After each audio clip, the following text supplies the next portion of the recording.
Well, hello and welcome everyone to the NYCBL Championship right here on Team Line. I'm your host Morgan Chapman, and I am next to a very special broadcasting partner this evening. It's Ken O'Neill. Ken, how are you, man? Very good, thank you. It's 79 degrees, and it's a beautiful day for a game. It sure is a beautiful day for a game. In fact, we have the NYCBL Championship. It could be all over after this game, as the Onondaga Flames defeated the Olean Oilers last night 7-3 in what was a shootout out in Olean, and Olean has brought some of their home crowd, so this is it's going to be a tough game for the Flames, as they're going to have to battle the Olean crowd and the Olean batters and fielders as well. But I'll take you through last night's ball game. Again, it was 7-3. The Flames scored 3 runs in the first 3 innings, and then they put on 4 more in the top of the 5th. Olean did battle back, but unfortunately were unable to get the win. So the Flames took game 1 of this series. They need one more win to seal it, and they'll be your 2018 NYCBL champions. And the player of the game for the Flames last night easily was Mike Stefan, I should say. He was 3 for 5 on the night last night, 2 RBIs. He scored 2 runs himself, and just a terrific ball game for him. And I'm expecting the Flames to produce just as much this evening, as we're about ready for first pitch here at OCC Stadium. It's going to be Brian Tago, the first batter that Riley Glenn will face. And Tago plays his college ball at LaSalle University. Just about ready to get underway here. He's 1 for 14 in the playoffs, so he's not been getting on base. Let's see what he does. The first bat squares the bunt, pulls back. Either way, it's in there for strike 1. Like as I said, Tago out of LaSalle University.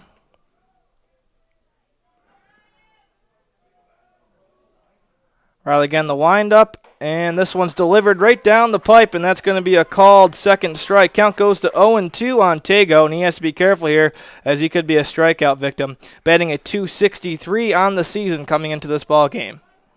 They're playing straight away for him. Looks like time is called, as Olean's getting their coach in the first base coach's box now. Play will resume. Here's the 0-2 from Riley Glenn. Way outside for a ball, and the count goes to 1-2. Trying to get him to reach at something there, Ken. Now, Riley he has some games where he's really good and other games where he just kind of second or third inning. How about today? How does he look today? Let's see. We'll have to find out. Here's the 1-2. This one's blooped off the end of the bat. It's going to stay in foul territory, and the count evens up at 2 balls and 2 strikes here on Brian Tago. But for Tago, coming into this ball game, .263 is the batting average. He's 30 for 114 at the plate, 19 RBIs, and he's drawn 41 walks. So this is a guy who's very patient. As Ken mentioned, 1 for 14 in the playoffs, so going to have to clean it up here in what could be the final game for the Olean Oilers here.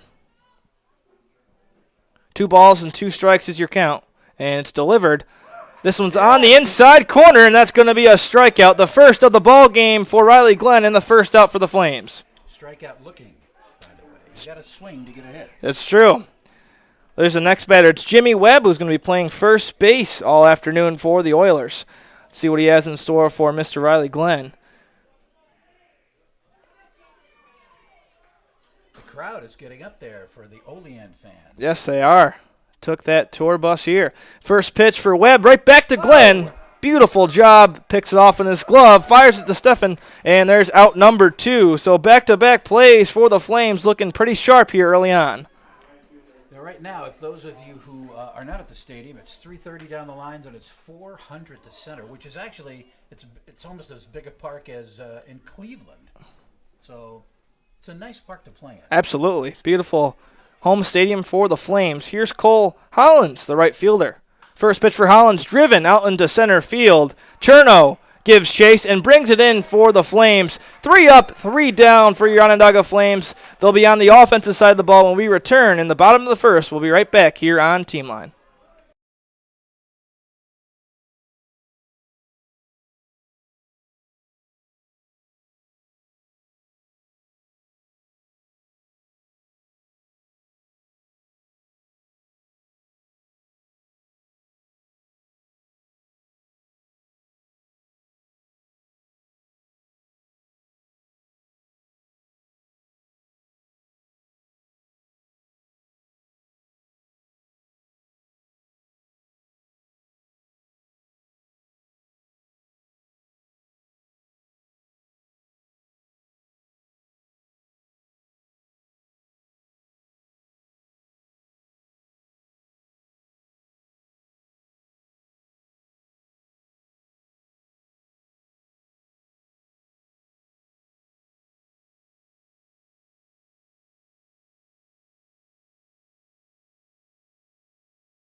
Welcome back to the Onondaga Flames live stream right here on Team Line. Let me give you the starting lineup for the Onondaga Flames. Batting first, playing center field, it's Jack Chernow. Batting second, playing shortstop, McLean O'Connor. Batting third, playing third base, A.J. DiFilippo. Batting fourth, playing right field this evening, Colin Matthews. Batting fifth, playing first base is Mike Stephan. And batting sixth, the designated hitter, that's Mike Netzel. Batting seventh is the left fielder, Adam Gordon. Batting eighth, the catcher, Trace Peterson. And batting ninth, the second baseman's Brian Hart. And here's Jack Chernow to lead things off, as on the mound for Olean is going to be number 45, Brian Pulley, 6'4", 210 out of St. Bonaventure University. And right now you've got Chernow is hitting 289. He's 33 for 114. Pretty successful batter. We refer to him as Steady Eddie here at OCC Stadium, as he's been steady throughout this season. First pitch misses low for ball one.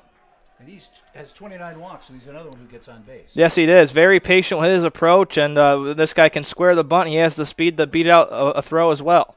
Here's the 1-0 from Pulley. This one chopped, and it should get down for a base knock, and it will, as that one gets between the gap, and just like that, a lead-off single for Jack Chernow.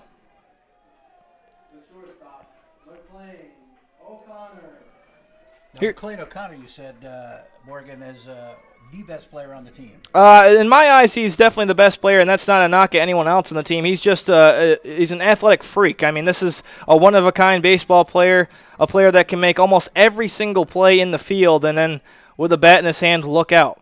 328 average. Pulley delivers the first pitch to McLean. He's going to watch it blow by for a called first strike.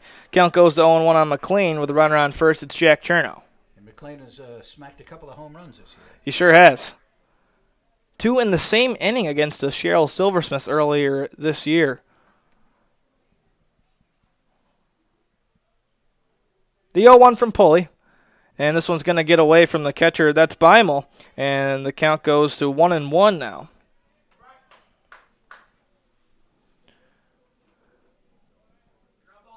So it's Will Chapman in the first base coach's box, and then the third base coach's box, it's Dave Dennis, as Robert Anders is the head coach this evening. Pulley delivers. This one's popped up. Beimel gives chase. Is he going to get there?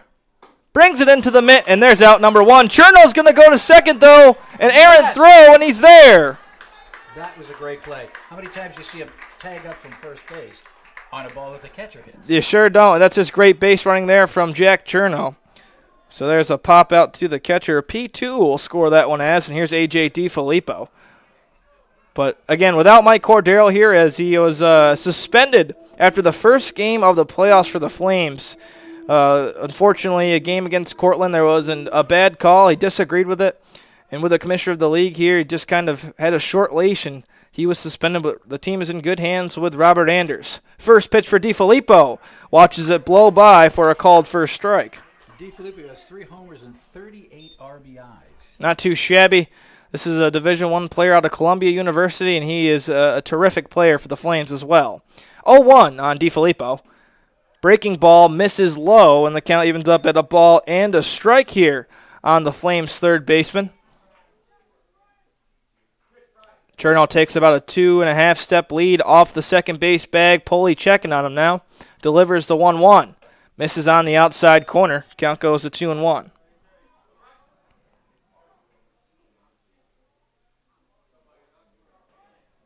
Pulley's taking his time as he comes set again, gets the sign from Beimel, and delivers the 2-1. Then he's going to check on Chernow, but Beimel can't get a grip on the ball, drops it, and Chernow is safely back at second base. Count goes to 3 balls and a strike here with Colin Matthews waiting on deck. It doesn't look like he's throwing that hard. No, it doesn't. He's a 6'4", 210 guy, but looks like he's kind of referred to his breaking balls as well. Here's a 3-1, swung on and missed. DiFilippo way ahead of that one, and the count goes to 3 balls and 2 strikes. Just as Ken mentioned it looks like he's going to the breaking ball here on DiFilippo. Let's see what he has dialed up for the payoff as he steps off the mound. Just trying to keep Chernow honest, as he is a speedster on the base path. And this is Flames team is very aggressive, trying to steal bases.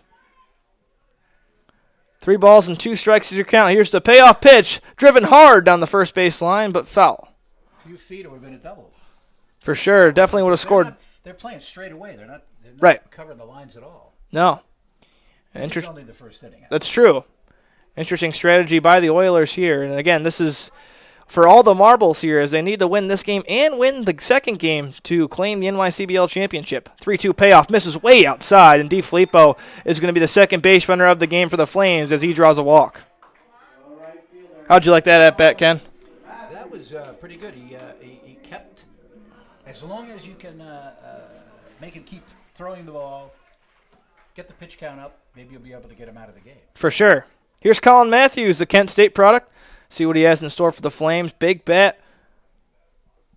Watches the breaking ball. Miss the zone for ball one. Count goes to 1-0 here on Colin Matthews. Colin, again, a terrific player for the Flames. Probably has the strongest arm when he's in the outfield as well. And he will be playing right field, which is his normal position. Pulley delivers. This one's popped up, but it's going to go out of play. Count goes to 1-1 here on Colin Matthews. And again, for Colin, betting a .381 coming into this ball game. Not too shabby. 40 for 105. He has driven in 21 runs as well. Could get 22 here. Breaking ball misses inside. Count goes to 2-1 now on Colin. The only thing you could say about him right now, the only problem I see is he strikes out a little bit. Yes, he does. He gets pretty aggressive. 2 balls and a strike. Takes the hop back, but it's going to tag the inside corner. Count evens up at 2 balls and 2 strikes on Colin Matthews. As Ken just said, 21 RBIs, but he also has 21 strikeouts. He has drawn 18 walks as well, though, so this is a guy that's a pretty terrific batter. Cut on and miss, and there's the first strikeout of the ball game for Pulley. And that was ball 4. And right now there's a huge hole between short and third because the shortstop is trying to keep the guy on second base from moving out too fast. Absolutely. Here's Mike Steffen. And Steffen, a Canisius College product, 3 for 5 yesterday with 2 RBIs, and he did hit a home run in that ball game, and he had his name tattooed all over of Game 1 of the NYCBL Championship. Let's see what he has in store here in Day 2. Pulley delivers the first pitch to Stefan, driven right back towards him. Should be easy pickings as Higgins steps on the bag, and that's out number 3. So the Flames strand 1 on base, only get 1 hit, and are unable to score a run, and we'll be right back on team line for the top of the second inning.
Welcome back to the top of the second inning here at OCC Stadium. Still scoreless in the NYCBL Championship matchup here in game number 2. It's Kevin Higgins, the shortstop, as Riley Glenn comes out for his second inning of work.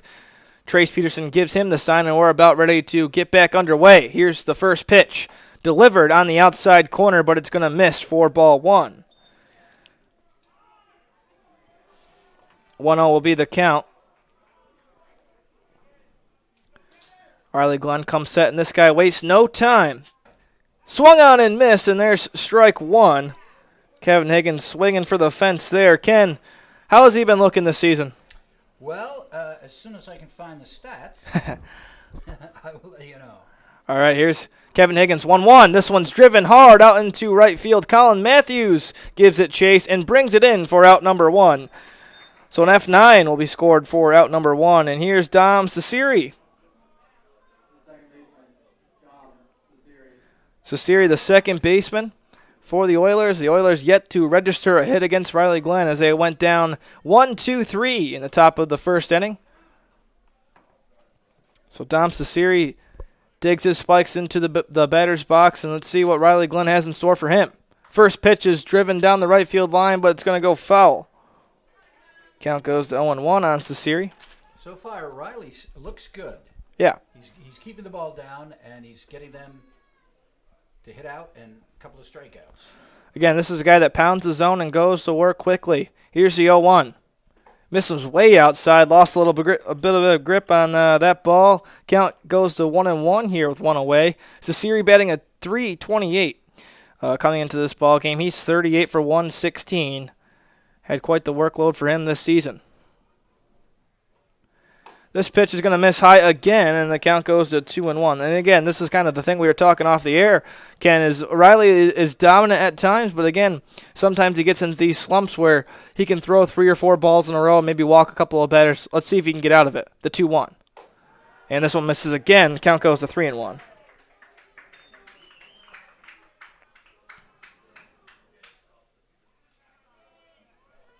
Three balls and a strike here with one away. Riley Glenn delivers, and this one's going to miss high. So 3 straight balls from Riley Glenn, and just as I mentioned, Ken, sometimes I'm not sure if it's a head game with him or what the case is, but he gets in these slumps, and just like that, Trace Peterson's going to go out there and have a conversation with him. And now you have Sean Harris up the DH, and so trying to keep the guy on first base. And now the manager who was suspended for 4 games, you think he's in the stadium now? Like you said, I wonder if he has a little bit of a disguise on. But, yeah, Mike Cordero ejected from the ball game, first playoff game for the Flames, unfortunately, but they're in good hands. We have a lot of coaches on this team that put their heart and soul into the game of baseball. First pitch on Harris is going to miss, and just like that, another ball is thrown. And if he walks Harris here, I expect a mound visit from Robert Anders. Because that's 5 balls in a row now. Exactly. Ciceri over there at first base with a 2-step lead. Glenn again misses, and that's the thing. Like I said, Riley Glenn's a passionate guy, and you can see his passion. He wears it on his sleeve at times, and he can be very aggressive. He's a talkative guy on the mound as well, but right now he needs to tone it down and dial back in and try to pound that strike zone. 2-0 is the count here on Sean Harris, the designated hitter. Checking on Ciceri at first base, but he's back in time.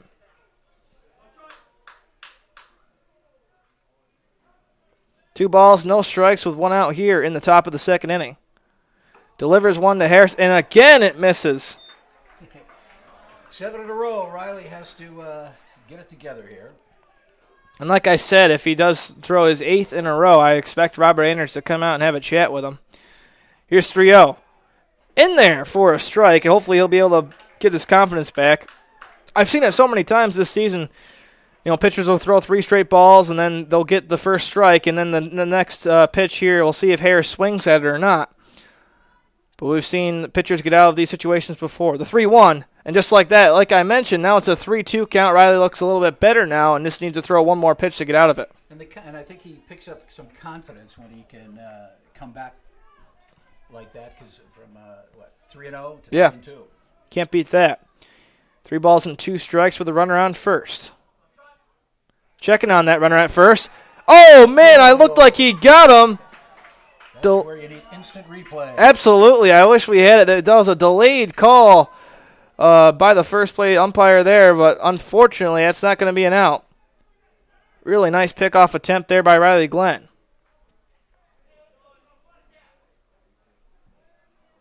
Three balls and 2 strikes. Here's the payoff. Misses. And there's a second walk. Back-to-back walk surrendered here for Riley Glenn. And just like I mentioned, Ken, here comes Robert Anders to come out and have a chat with him. And Mike Bindle, the catcher, is coming up, batting 7th in the order. The infield is now at the mound. And that's the thing with Robert Anders. I've said this multiple times throughout the season, but he's not out there, chewing his ear off or making sure he knows that he's on a short leash. He's giving them a boost of confidence. He's out there, making sure that Riley's okay, that his head's in the right place right now, and that's what the infield does when they come in too. This is a very close group. These guys love playing ball together. And, again, they're trying to win the NYCBL Championship in their inaugural season.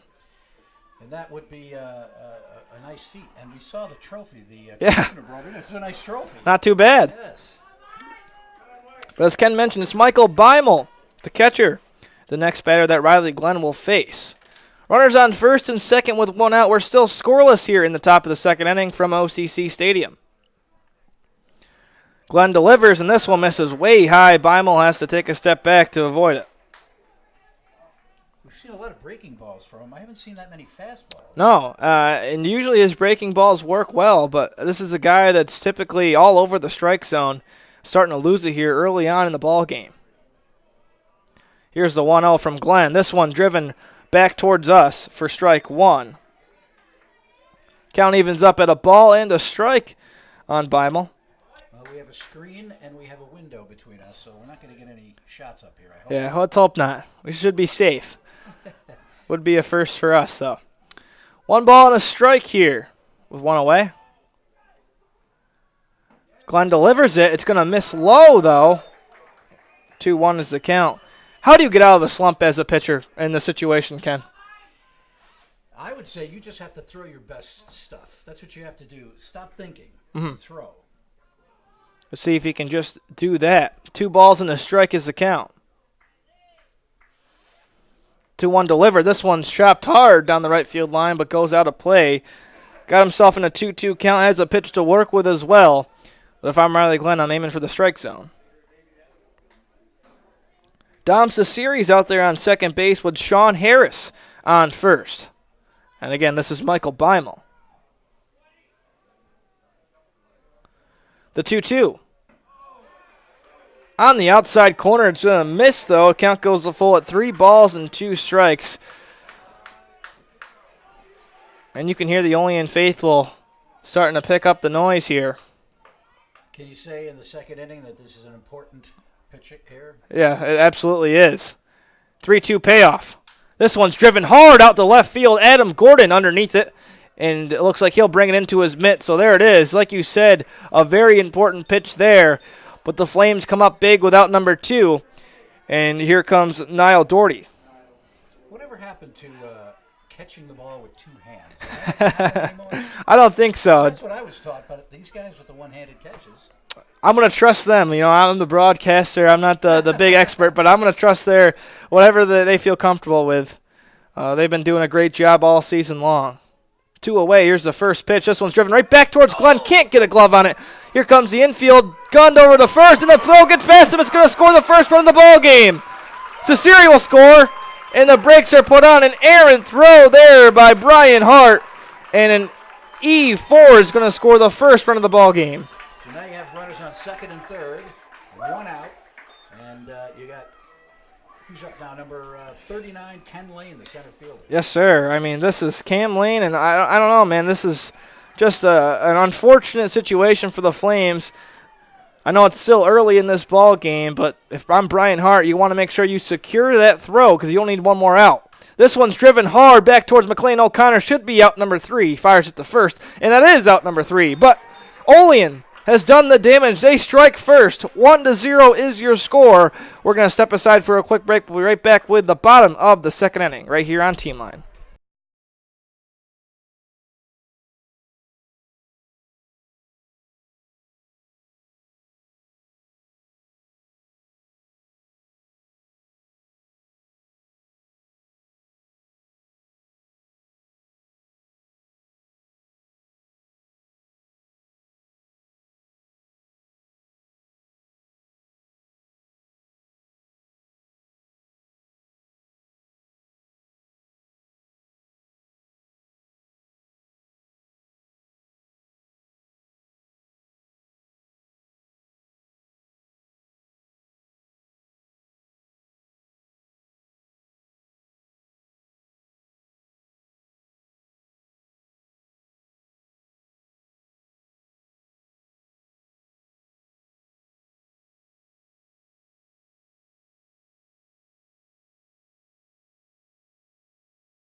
Welcome back in the bottom of the second inning here in the NYCBL Championship.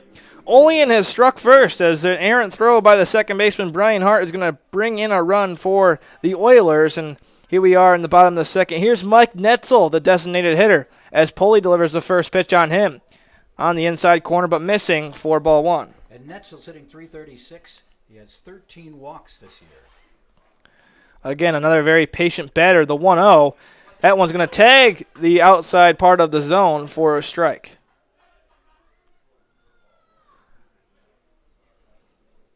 The 1-1 from Pulley.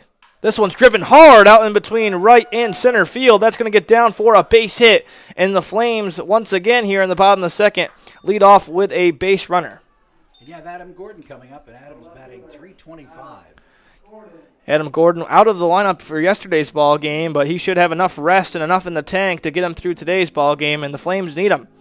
As Ken just mentioned, batting average above 300, and he is a very dominant player out in the outfield.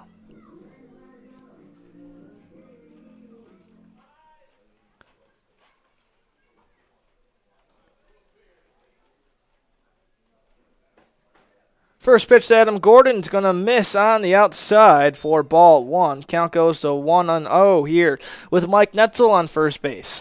They don't do any shifting here, do they, Olean? It doesn't seem like it, but the only thing they'll probably do is come up on the grass if they squared a bunt. Here's the 1-0, and this one's going to miss low, and Pulley looks like he's struggling just as Riley Glenn struggled in the top of the second inning. But Adam Gordon in the all-white uniform for the Flames, as you can see the Olean players in the red. 2 balls and no strikes is your count. Pulley delivers the 2-0. This one back towards the screen for the first strike of the at-bat. 2-1 is the count. Adam Gordon played a little bit of wide receiver in high school as well, so he's that hard-nosed kind of slot receiver like a Julian Edelman. And that's what you want to see out of the outfielders. He's made some terrific diving catches this season for the Flames as well. Netzel has 2 stolen bases. He's on first base. 2-1. Beimel's going to check on him. That one's a called strike. And the count goes to 2-2. Netzel's back on first safely. 2 balls and 2 strikes as Trace Peterson, the Lake Erie College product, waits on deck. Pulley delivers the 2-2. Gordon thought about swinging, but this one was way outside. Beimel had a slide to give it, to collect it, I should say, and the count goes to full. 3 balls and 2 strikes here. And again, Pulley looks like he's having that second inning struggle as Riley Glenn had as well. Flames need to capitalize. Checking on Netzel, just kind of lobs it over there, doesn't want to make an errant throw. He looks to me, the pitcher looks to me like not a junk ball pitcher, but he's not throwing fastball. No, and at this size, I mean, you would think that he'd be pounding the zone with the fastball as he checks back on Netzel again. 6'4", 210, going into his senior year at St. Bonaventure.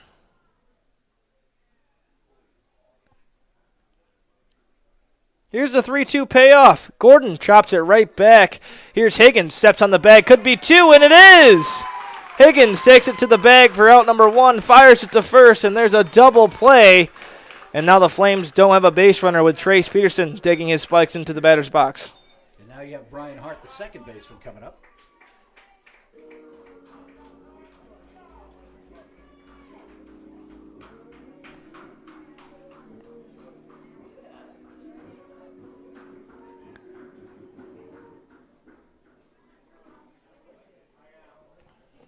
First pitch on Peterson's in there for a called first strike. Again, Trace Peterson, the catcher, has done a terrific job for the Flames all season long. Here's the 0-1. Curveball in there for a called second strike. Going to work and wasting no time is Pulley now. 0-2 count with 2 away. And that last one was a nice pitch. It sure was. 0-2. This one's driven hard in the gap. Could get down, and it will for a base hit. Peterson's rounding first, and he puts the brakes on as they throw the ball in. But Trace Peterson trying to start the 2-out rally. And the Flames are hitting this guy. It's just they haven't been able to move the runner past second base yet. They haven't. Hitting him. Yes, they are. That's the key part of the baseball is being able to hit the pitcher. But now they need to be able to have that batting clutch to drive in a run or two here to get on the scoreboard. Here's Brian Hart, the second baseman out of Bryant University. First pitch on Brian Hart is swung on and missed for a strike one there. 0-1's the count. Runner on first is Trace Peterson with two away. Pulley's checking on Peterson and delivers the 0-1. This one's going to miss high. Beimel threatened to throw it down the first baseline, but decided to hold on to it. Now he calls it a strike.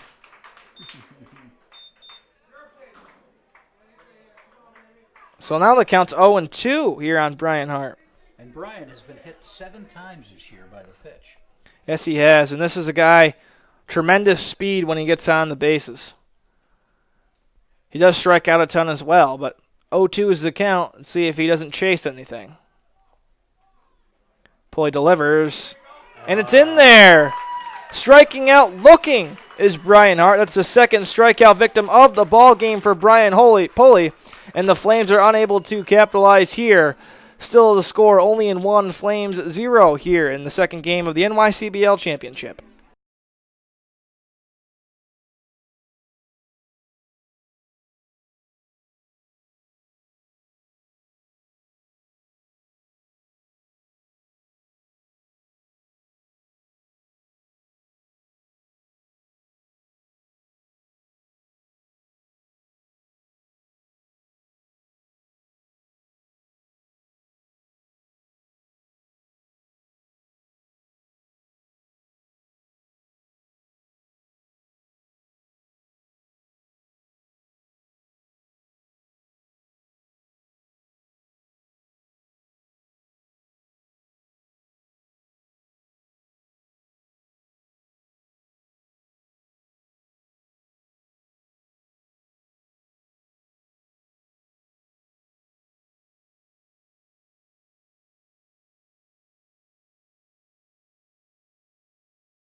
Welcome back to the top of the third inning here at OCC Stadium. Flames yet to score a run, but Olean has done so. Here's Cam Lane. Next pitcher that Riley Glenn will face, and that pitch is going to miss outside. Excuse me, it's Brian Tago. That's my mistake there. 1-0 is the count here on Tago. It misses again on the outside. Count goes to 2-0 here from Riley Glenn. Brian Tago struck out looking in the first inning. Yes, he did. The only strikeout victim for Riley Glenn so far this evening. 2-0. Cut on and missed. Big cut there from Tago, swinging for the fences. Now the count goes to 2-1. I think Riley settled down a little bit. Yeah, it looks like it. And if he hadn't made the bad throw, it would be scoreless. Yes. Two very evenly matched teams here. Here's the 2-1 from Glenn. And that's in there. Again. That's beautiful. He's not swinging at all, which is He's making Riley come to him. 2 balls and 2 strikes is your count. Let's see if Riley can finish him off. The 2-2. Cut on and missed. And there's strikeout victim number 2. And now Brian Tago is 0 for 2 on the afternoon so far. And here comes Jimmy Webb. Now, there are a lot of ball players from California in Yes. this league. And this stadium looks like a California ballpark. So, where you can see everything out there. It's a beautiful facility here for a community college stadium. First pitch on Jimmy Webb is going to be a called first strike. He's 0 for 1 on the evening as he had the blooper back towards Riley Glenn last time he was up. Here's the 0-1. Oh, man, that was close, but it's going to miss just high, and the count goes to a ball and a strike here. Again, Riley has to figure out how he's calling the strike. Yeah. Because that looked like a strike. It sure did from up here. Here's the 1-1. Thought about going, should have went. Now that he called a strike. As it was on the outside. It was on the outside. Yeah. That was because he missed the last one. Got to make up for it somehow. Absolutely. 1 ball and 2 strikes here on Jimmy Webb. Riley Glenn looking to heat up here on the mound. 1-2 delivered. Thought about going. Man, again, another close one on the inside, but it's going to be a ball. Count goes to 2-2 now on Jimmy Webb. I think Robert Anders might have said something, but he did. The home plate umpire did confirm that was a ball. 2 balls and 2 strikes. And this one almost tags him. Jimmy Webb taking a hop step back, avoids it, and now here's a full count. Now, luckily, he wasn't hit like Judge yesterday with his wrist. Yes. He's out for 3-6 weeks or something. Yeah. 3-2 payoff. Cut on, driven down the third base line. DiFilippo scoops it off the ground and fires it to first for out number 2. A.J. DiFilippo has been terrific for this Flames team with the bat in his hand, but he's also made some very athletic plays in the field. There's an example of it there. Here comes Cole Hollins, the right fielder who is 0 for 1 on the evening so far. Had the fly out to Jack Chernow last time he was up. Riley Glenn delivers the first pitch. This one's chopped into foul territory, and the count goes to 0-1. Cole Hollins, the right fielder, looks like a hitter. Yeah, he sure does. 5'10", 190, and he plays his college ball at Canisius College, a teammate of Mike Steffen. 0-1. Misses high and outside for ball 1. Count evens up at a ball and a strike here with 2 away.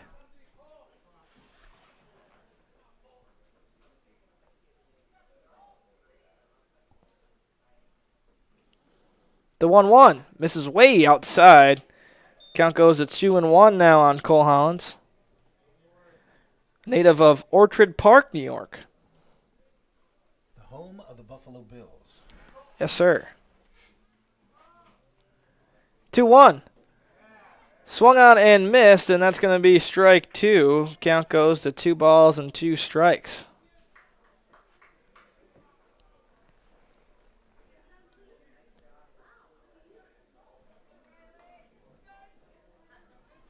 Two balls, 2 strikes, with 2 away here in the top of the third. 2-2, cut on and missed.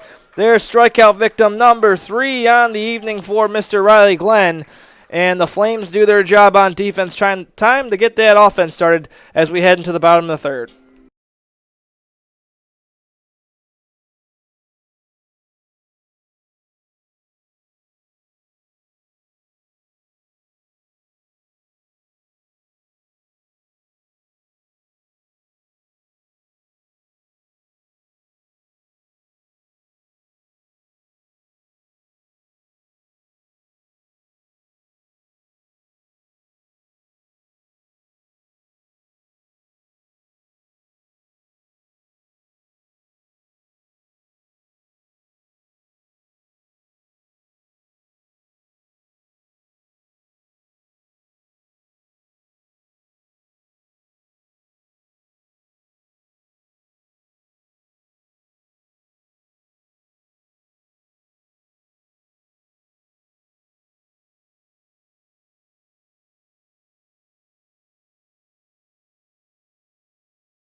Welcome back to the bottom of the third inning here at OCC Stadium.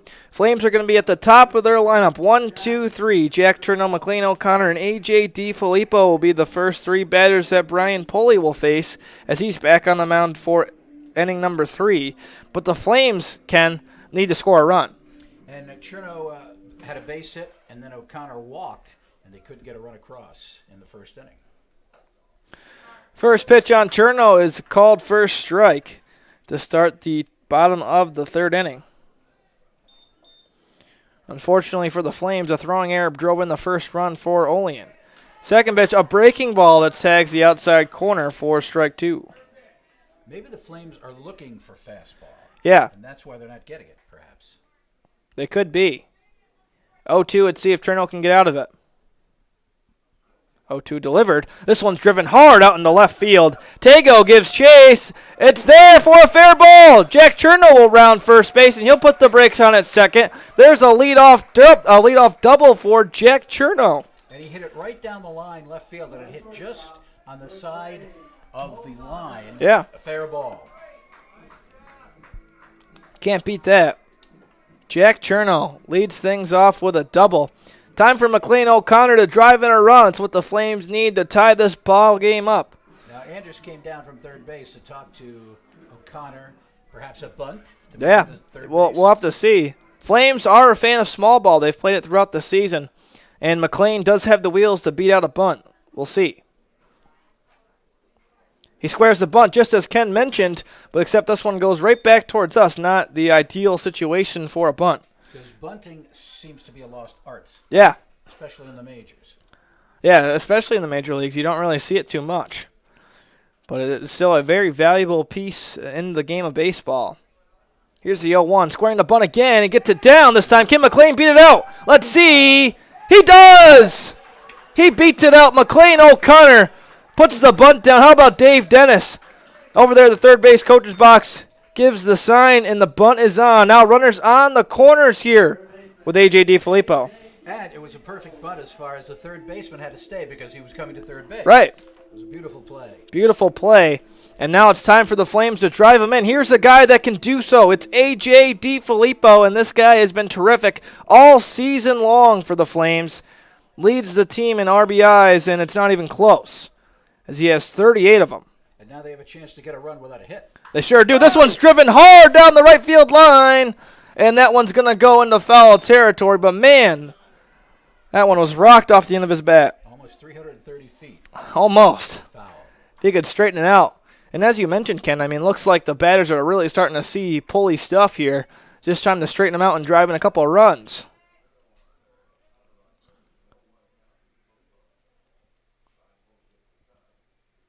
Here's the 0-1 for DiFilippo. Nice pitch. That's a breaking ball that pounds the zone again. Count goes to 0-2.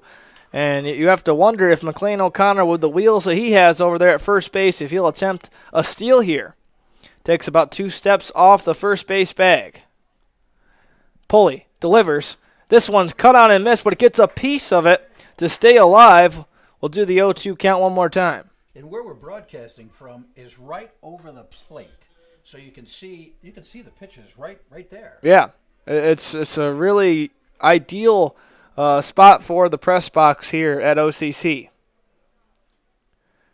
Brian Pulley checks on McLean O'Connor. Here's the 0-2. This one's driven hard down the left field line. A.J. DiFilippo doing everything in his power to stay alive. Trying to hit it to the left side. Drive it a run. Base knock could definitely drive in a run. No outs here. It's 0-2 count on DiFilippo, though. Pulley delivers. This one's popped up. Could this be a sac fly RBI as Tay goes underneath it? Cherno will try it. Here's the throw, and no, he puts the brakes on, but McLean O'Connor will steal second base, and he's in there. The throw came in from left field. It was cut off by the third baseman, and the runner at first advanced to second base. That's a smart play. Absolutely. Advancing on the throw is McLean O'Connor. Now the Flames have 2 runners in scoring position with Colin Matthews, another player who's no stranger to the RBI, although he is 0 for 1 in this ball game. Runners on second and third with 1 away here in the bottom of the third inning. Flames trail 1-0. Colin Matthews watches the first pitch blow by, and it's called a strike. I suppose it's where it comes over the plate and not where the catcher catches it, because that one definitely didn't look like it was in there. Yes. Here's the 0-1. Colin Matthews drives right up the middle. This shit's going to score a run, maybe 2. Here comes McLean O'Connor. McConnor at the plate. He will score, and the Flames take the lead. How about that? A nice base hit right up the middle by the fourth batter, and it's now 2-1 Flames. Can't beat that. Colin Matthews, a 2-run single puts the Flames up 2-1 here in the bottom of the third inning. And here is a guy who had a hot bat yesterday. It's Mike Stefan. And Mike's from California, isn't he? Mike is actually kind of a local guy since he plays his college ball at Canisius. So his family lives out in the Buffalo area, but we're glad to have him on this team. First pitch for Stefan. Misses outside for ball 1. And I know the audience would like to know that my brother went to Canisius. Oh, wow. Look at that. Canisius connections all around. There you go. Stefan drives one right back to the second baseman. That's a Siri, and he has trouble with it. He has trouble with it, and Mike Stefan is going to get on first base. An error on the second baseman, and now it's first and second. How do you like that? Momentum all over the side of the Flames now. They take the 2-1 lead. There's one away, and Colin Matthews is out there on second base who's in scoring position. Here's Mike Netzel. Let's see if he can drive him home.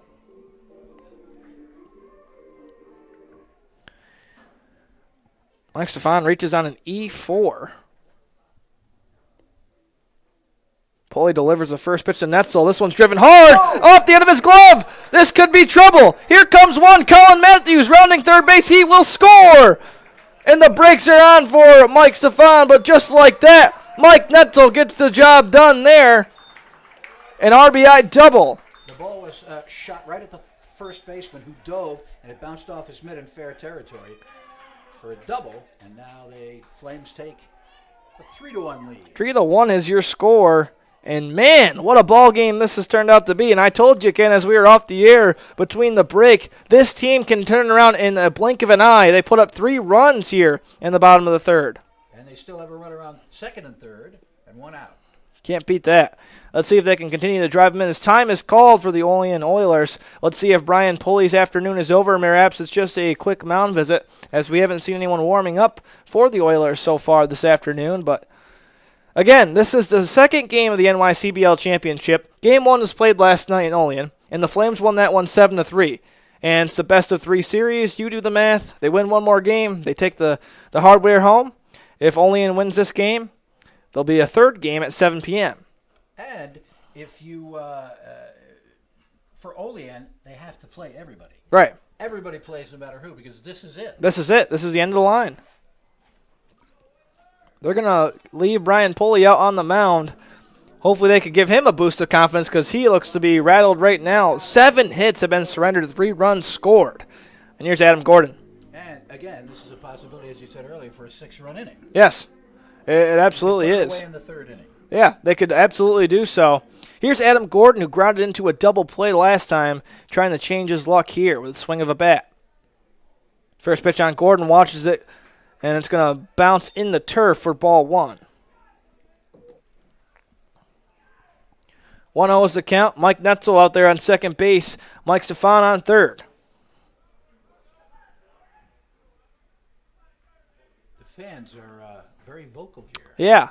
Here's the 1-0. This one's driven hard out in the left field, but it's going to go out of play and into the bullpen for the Onondaga Flames. Looks like that's Holden Martin who was able to come up with that one in the bullpen. Nice grab. Beautiful grab. Off the wall there. 1 ball and a strike here on Adam Gordon. Player out of Cal State, L.A. This one's driven down the first base line, but it's going to go foul. That would definitely have been enough to score another run, but which is good, though, because the first baseman would have made an easy out. Oh, absolutely. Sent it home. Yeah. 1 ball and 2 strikes here on Adam Gordon, who's 0 for 1 on the afternoon. Again, Flames lead this one 3-1 in the bottom of the third inning. The 1-2 delivered. This one's driven hard and deep out into left center field. Underneath it is Lane, but another run should come across. And just like that, sac fly RBI for Adam Gordon. Flames go up 4-1. And they still have a man on second base.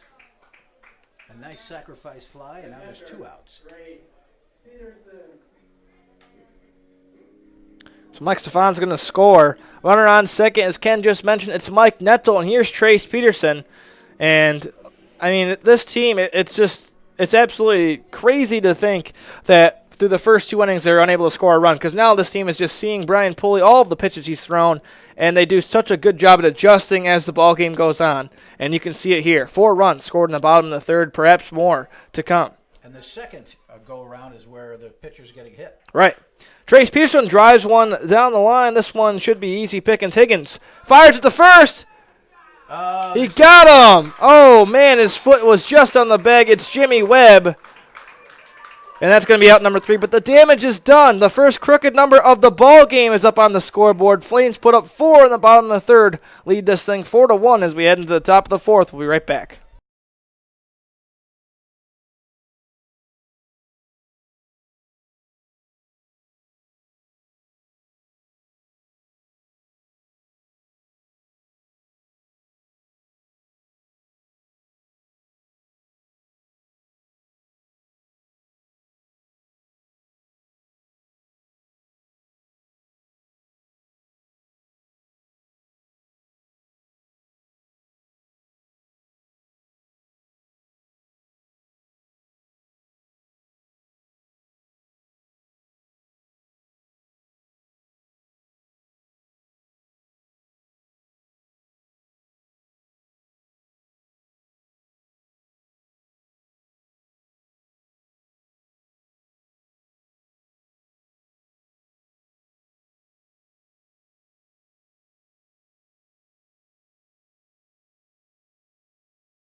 Welcome back to the top of the fourth inning here at OCC Stadium. Flames lead this one.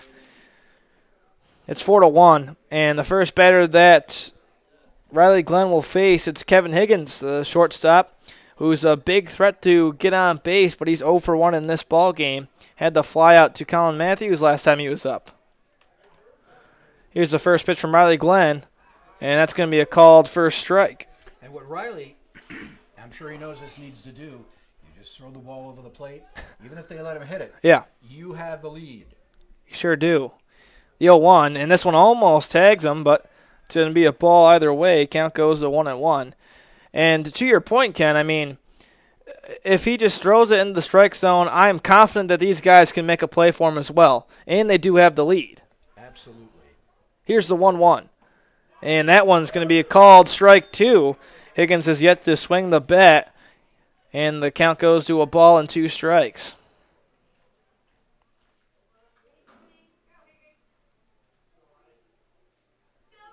Here's the 1-2. This one's driven hard in the right field, but it's going to go out of play. And we'll do the 1-2 count one more time. And they say that this point, where the way he's pitching, nice and easy, nice and slow, that's how you do it. Yeah. Here's the 1-2 from Higgins, driven right back towards him. Brian Hart is able to field it and fires it to first for out number 1. And the last time we saw that play happen, that was where the error was made when Riley Glenn stuck his glove up and it tipped off the end of his glove. Then Brian Hart charged it and made the errant throw. So good decision by Riley Glenn to let his infield finish that play. Now you see these guys play every day. Do they practice all this bunting and all the situations and so forth? Yeah, I mean, I'll get to that in a second as this first pitch is cut on and missed there. This is Dom Ceciri. I guess a great example of that was a couple of months ago. It was towards the beginning of the season. The Flames had runners on second and third with Jack Chernow up the bat. Here's the 0-1 from Glenn, and that one's going to miss for a ball. But runners on second and third, and they caught him in a pickle. They caught Colin Matthews in a pickle, and they were able to get out of the jam, and Jack Chernow safely reached first base. Corbin Paxton was on second, and Colin Matthews got back to third. And I asked Mike Cordero after the game if he practices those kinds of plays, and they did, which was just amazing to me. That pitch is going to be a called strike 2, but back to your point, Ken, I mean, this team practices every single bit. They work very hard to get to where they are, and there's a reason why they won the Eastern Division of the NYCBL and are a game away from winning this whole thing. Here's the 1-2. This one's popped up. Let's see who gets underneath it. Trace Peterson removes his gear, brings it in for out number 2. Nice play by the catcher. Oh, yeah. Great awareness, and that's the thing. Trace Peterson has been the catcher, but really he's a first baseman back in college. But since our lack of depth with the catcher position, we had a guy, Jake Surratt, who was with Canisius for the College Baseball World Series. He got here late, so Peterson's really been stuck behind the plate, and he's done a terrific job. Here's Sean Harris, the designated hitter. Reached on a walk last time he was up. First pitch for Harris is called for strike 1. And catcher Peterson has a very good arm, too. Yes, he does. He's thrown quite a few players out as well, and sometimes he can get things going with the bat as well, so he is all around a pretty solid player. Here's the 0-1. Oh, man, that one was close on the outside corner, but they're going to call that one a ball. Count evens up at a ball and the strike here on Sean Harris.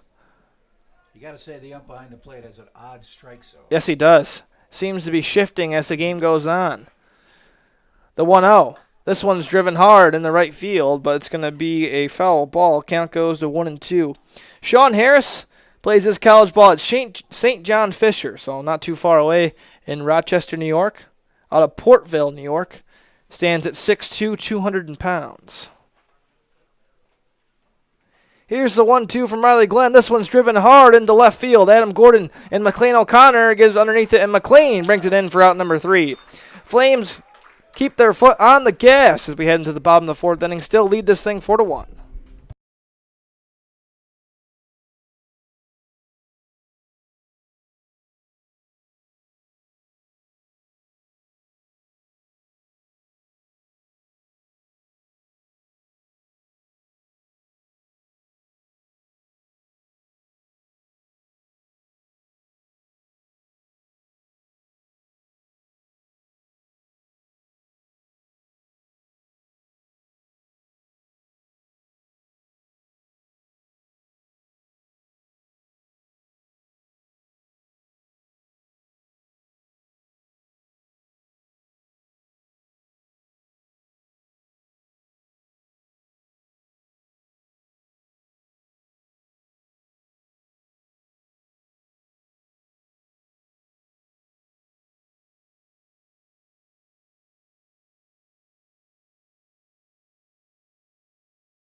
Welcome back to OCC Stadium here in the bottom of the 4th inning. It's Brian Hart to lead things off. First pitch on Hart is popped straight up.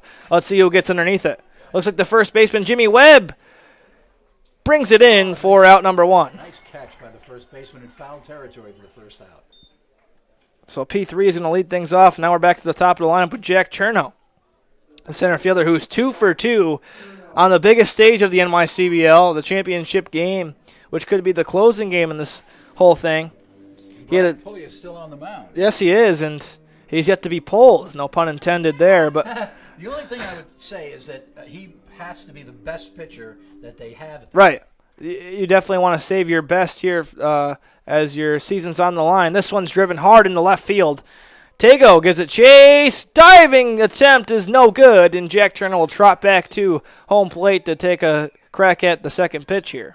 He hit it about halfway between third base and the outfield line, and he just missed the play diving for the ball. And I tell you, I don't know how players don't predict their arms when they dive like that. You have to be careful, but these guys are athletes, and they are trying to sacrifice their body for the greater good here, as Olean has some work to do. 4-1 is your score in the bottom of the 4th inning. Flames trying to add a couple more runs. And this kind of feel doesn't really hurt these guys because they're so young. But Yeah. when you're older and you have a feel like this, sometimes it hurts the knees. That's true. Here's the 0-1 to Cherno. This one's driven, and it's going to be a base hit. And just like that, Jack Cherno is 3 for 3 on the afternoon. And they're hitting him something awful, this pulley, and so we'll see how long they keep him in. Looks like there is someone warming up in the bullpen for the Oilers, but you're right, Ken. I mean, they are absolutely seeing all of his stuff, and we'll see how much further he will go. Here's McLean O'Connor, who's 1 for 2, and he's also scored a run in this ball game. First pitch from McLean is going to miss way outside. Beimel has to come out of his crouch to secure it into his glove. Count goes to 1-0.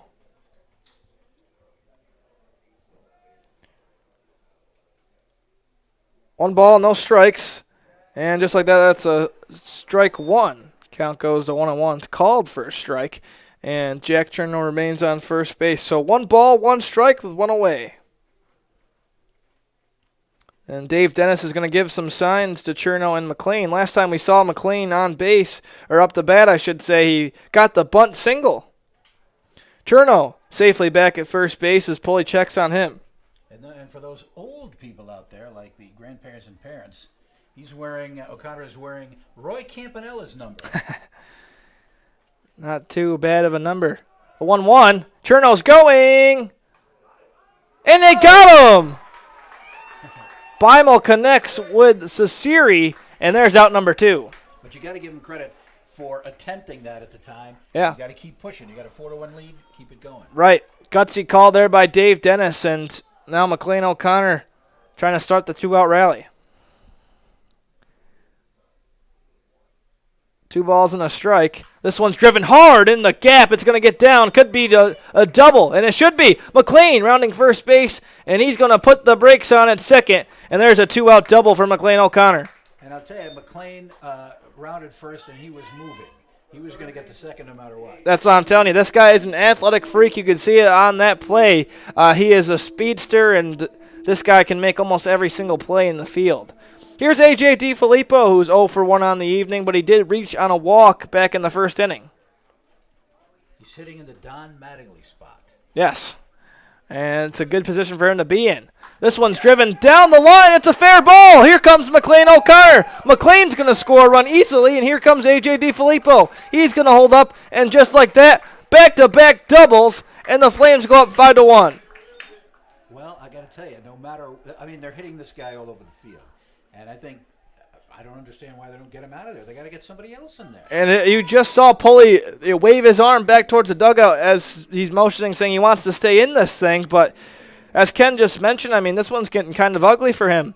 5-1 is your score. I know it's not an absolute blowout, but the Flames are doing a terrific job of seeing everything he's got. And there's another big bat. Colin Matthews drives one down the third base line. Dave Dennis brings it into the silky mitts.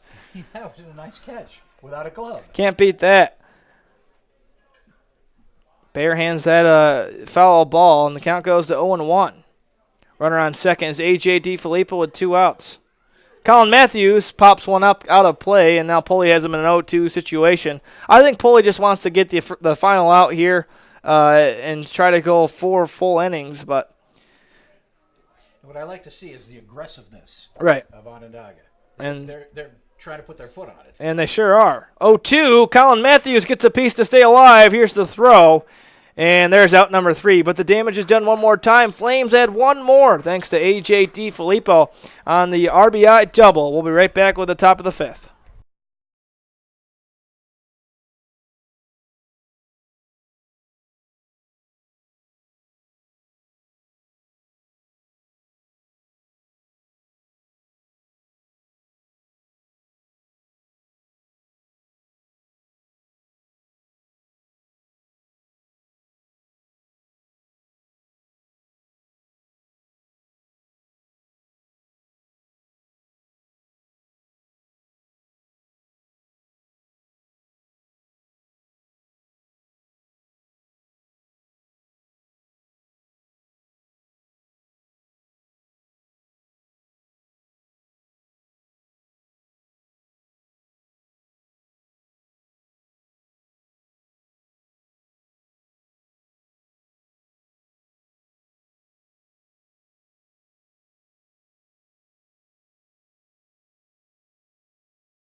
top of the 5th inning here as things keep moving along rather quickly.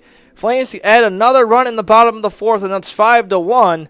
Riley Glenn looking to go back to work, and the next 3 batters he will face is Michael Beimel, Niall Doherty, and Cam Lane, 7, 8, 9.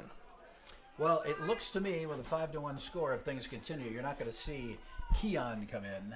Keon is one of my favorite. Yeah, Keon Taylor is a terrific closer for the Flames. We'll have to see. Riley Glenn delivers the first pitch. It's going to miss for ball 1. And you can hear some of the Flames fans kind of giving it to the home plate umpire as the strike zone, again, seems to be shifting here. 1-0 is the count. 1-0 is delivered. Same exact position, and they're not going to call it. 1-1, yes.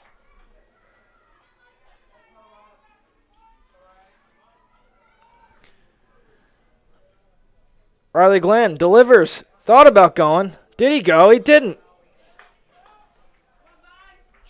Checked with the home plate or with the first base umpire, who said it was a ball. Riley Glenn delivers, and this one's going to miss. And just like that, 4 straight balls, and Mike Beimel is going to reach on base. Kind of a similar start to the 2nd inning for Riley Glenn. Now, why do you think that happens where it looks like he just loses it? I don't know. I mean, it just seems like have you ever heard of the snowball effect where one bad thing happens, another bad thing? I feel like that's kind of what happens in his mind when he is missing the zone. It's kind of the snowball effect, and we'll see if he can get out of it here. Here's Niall Doherty. And again, another ball thrown. That's 5 in a row now. And then he seems to break out of it, and then... Right. And that's the thing. It's kind of hot and cold with Riley Glenn. And again, I hope he can work out of it so he can keep going and pick up the win in one of the biggest games probably of his career here. The 1-0. And there it is. Able to get out of the – that would have been 6 straight balls for him, but he's able to find the zone there. Count goes to 1 ball and a strike. Runner on first with no outs. Riley delivers the 1-1. This one's driven hard and deep. Back goes Adam Gordon. Back to the wall, and the ball's going to take a hop at the wall. This could score a run. Beimel's going to put the brakes on as Adam Gordon throws it in, but there's a double from Niall Doherty, and just like that, 2 runners are in scoring position for the Oilers. And it went right into the right center field, all the way to the fence. And it was a nice play by the center fielder, or the right fielder, to get it down to the cutoff man so the run wouldn't score. Yeah, absolutely. Adam Gordon made a heck of a throw, but either way, now with no outs, Riley Glenn's going to have to find the strike zone here. Here's Cam Lane, who's over for 1 on the ball game so far. Had the fly out to Colin Matthews. And there's nobody in the Onondaga bullpen, so Riley is it right now. Yeah. Trust is a big factor in baseball, and Robert Anders has all the trust in the world in him. 5-1 still the lead. First pitch on Cam Lane. It's going to miss high and out inside, I should say, for ball 1. 1 ball, no strikes with no outs. Runners on second and third. Oilers trying to chip back into this game. 0-1 delivered, and it's in there for called for a strike. Count goes to 1-1 now on Cam Lane.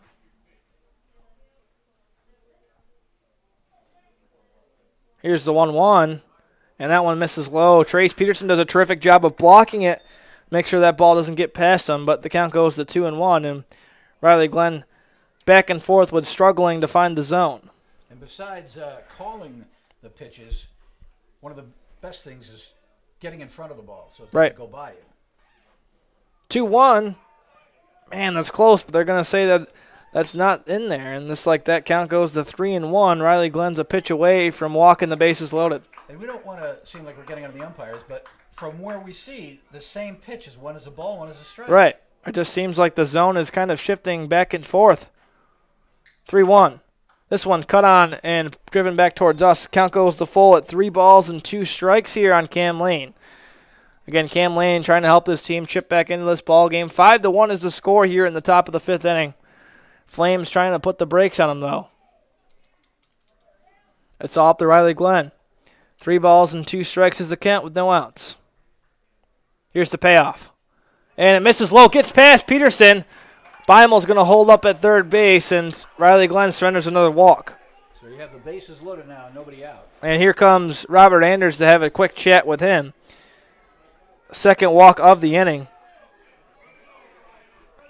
And you can hear the Olean Oilers fans, the Onondaga Flames fans trying to give support to both of these teams. Again, this is a huge, pivotal game, too. Flames could close out the series with a win when the Oilers trying to stay alive to force Game 3. But the Flames have done a terrific job with the bat so far in this ball game. They've collected 10 hits through the first 4 innings of this one, and Olean has only had 1, but the Flames are letting the Oilers stay in this ball game with some mental errors as Brian Hart made an errant throw, which scored the first run of the ball game for the Oilers, and now some walks. And right now the Flames are have a man warming up in the bullpen. Yeah, it's Casey Kretsch, actually. Okay, he's in there now. Casey Kretsch is warming up in the bullpen, so a pretty big spot for him to come into if he does come in to relieve. He's going to let him try to work his way out of it, but another base hit, I think he'll be out of it. Yeah, for sure. Base hit could score 2 runs. No out still, and we're back to the top of the lineup. Here's Brian Tago.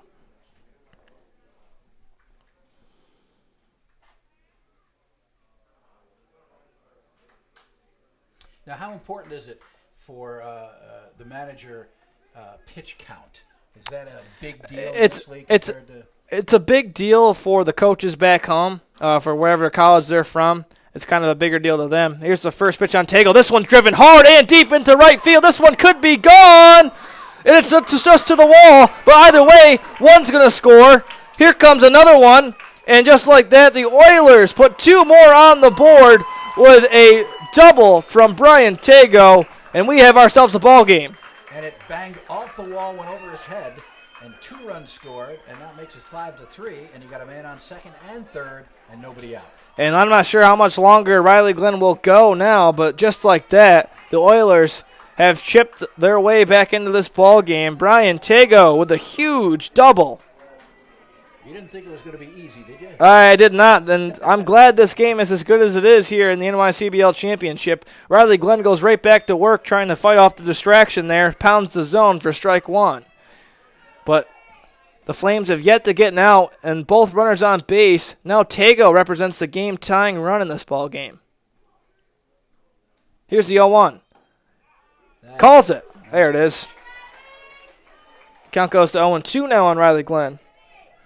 Got ahead of myself there. I thought that one was gone off the end of the bat, but right to the wall. Right to the wall. Yeah, heck of a hit there.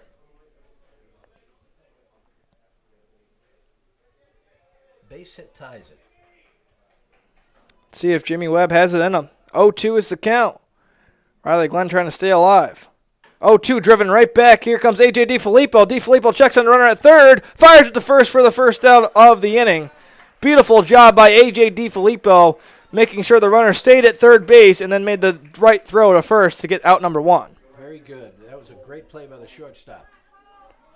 Here's Cole Hollins. 0 for 2 on the evening so far, but again, a swing of a bat, this game could be tied. No lead is safe in the NYCBL. First pitch for Hollins, and Peterson blocks it, but that's going to be ball 1 as it bounces in the turf. And for those who don't know, this is a wooden bat league. Right. Which is, you don't hear that ping. Yeah, you sure don't. But the wooden bats, we've seen a couple of broken bats throughout this season as well. Casey Kretsch continues to warm up in the bullpen for the Flames. Here's the 1-0. Misses on the outside corner. Count goes to 2-0 here on Cole Hollins. Again, he's 0 for 2 on the evening, but he could really change his confidence here. With a swing of a bat, it could tie up this ball game.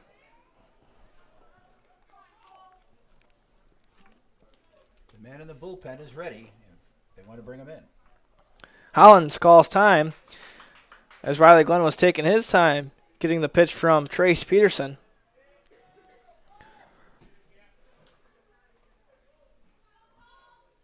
The 2-0. On the outside corner, home plate umpire is going to call it for strike 1. Count goes to 2-1. Riley Glenn trying to battle back in this thing after he surrendered 2 more runs here in the top of the 5th inning.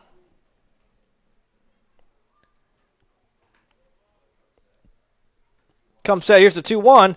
Swings on it and misses. So that's going to be strike 2 as the ball is getting away from Peterson there. By the way, 2 balls and 2 strikes with 1 away. Riley still needs to get 2 more outs, and there's 2 Oilers in scoring position now.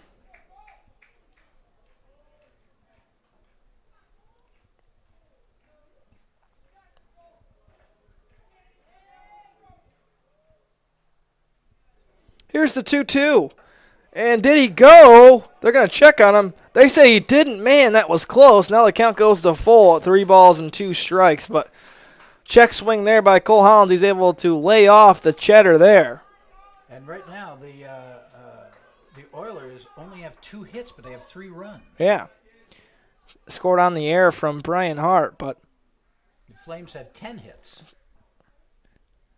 3-2 payoff, driven hard, and here comes Brian Hart. They're going to get out number 2, but another run will score.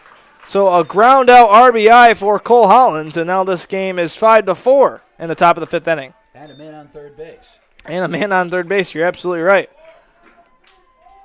And you got the cleanup hitter, Kevin Higgins. Kevin Higgins, he's 0 for 2 on the evening, but again, with a swing of a bat, could tie this whole thing up.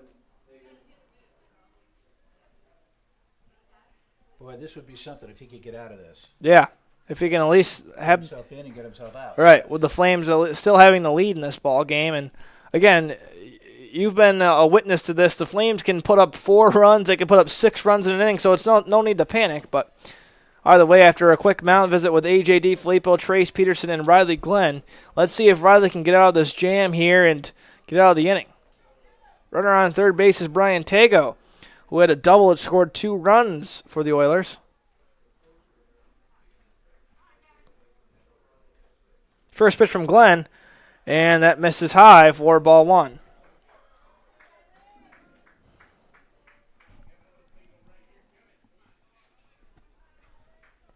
Kevin Higgins is the player at the plate. 1 ball, no strike with 2 away. 1-0. And Higgins takes a step back as... Now that was the same pitch Yeah. as the last one. Then that was an acting job there by Kevin Higgins, as that one wasn't even close to him. But he's going to get the call from that step back there, and now the count's 2-0. 2-0. In there for called first strike. Breaking ball. Had him fooled. Sure did. Count goes to 2 balls and a strike here with 2 away.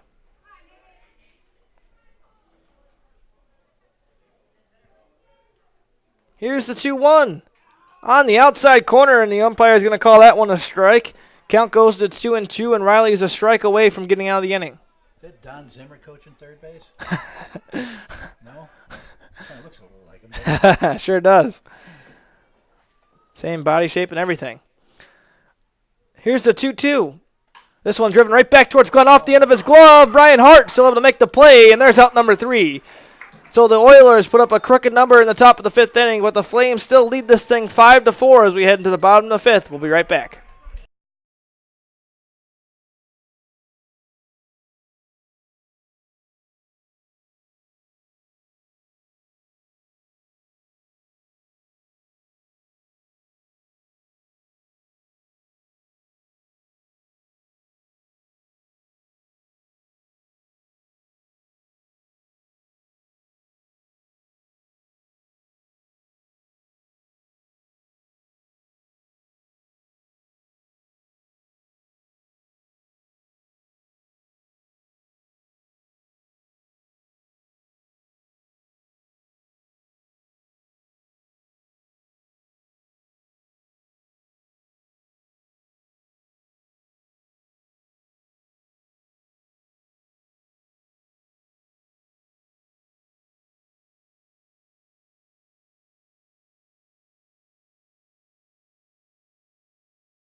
Bottom of the 5th inning, it's a 1-run ball game. 5-4 is your lead.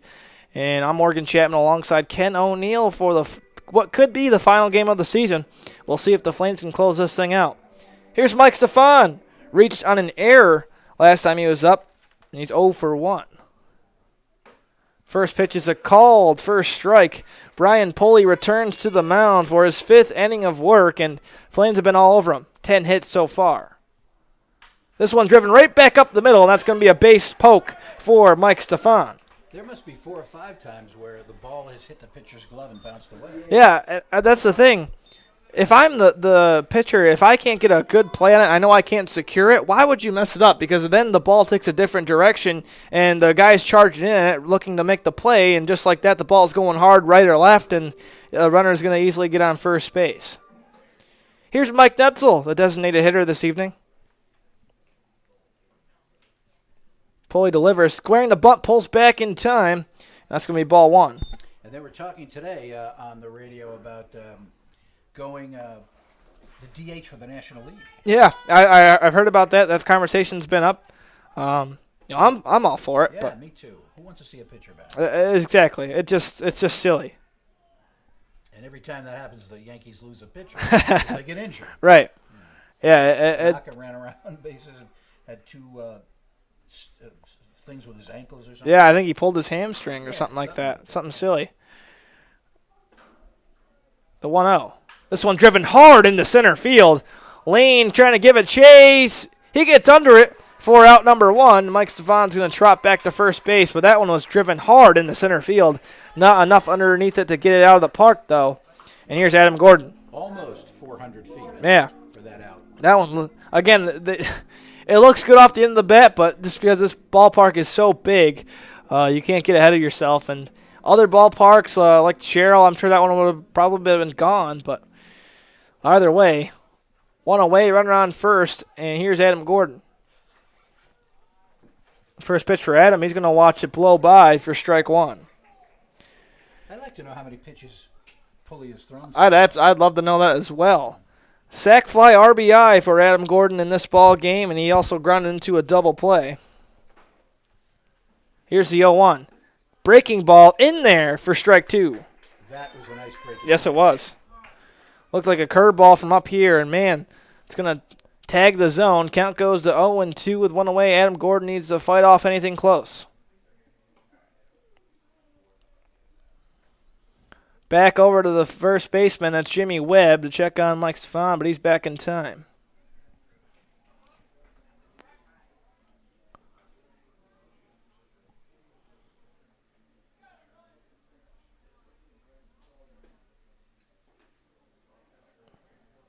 And again, checking on Mike at first base, but he's back safely.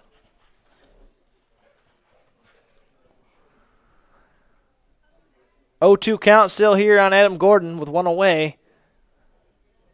Beimel sets up outside. Here's the pitch from Pulley on the outside corner, but it's going to miss for ball 1. Count goes to 1-2. What I like batting-wise is most of these guys stay in the box. You don't see them getting out and running around and doing this and that. They get in the box, and they're ready to hit. Yeah, they do a nice job of that. Here's the 1-2. This one driven right back up the middle, and it's going to get down for a base knock. Mike Stefan's rounding second, going to third. Kicks it up to another gear. He's there. He's in there. Just like that, a beautiful piece of base running. Adam Gordon advances to second on the throw. And now 2 runners in scoring position with Trace Peterson coming up to bat. That was a nice play. As he never stopped running between first and third. And, you know, if the guy in center field had been a little faster, he might have been able to throw him out. But that was a great play. Good play. And that's the thing. This could be the end of Brian Pulley, and it looks like it is. It is. And they're going to pull him. We'll get you caught up to speed and let this pitcher warm up as we step aside. We're still in the bottom of the 5th with 1 away. Runners on second and third for the Flames.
New pitcher on the mound for the Oilers. It's Matt Grace wearing number 2.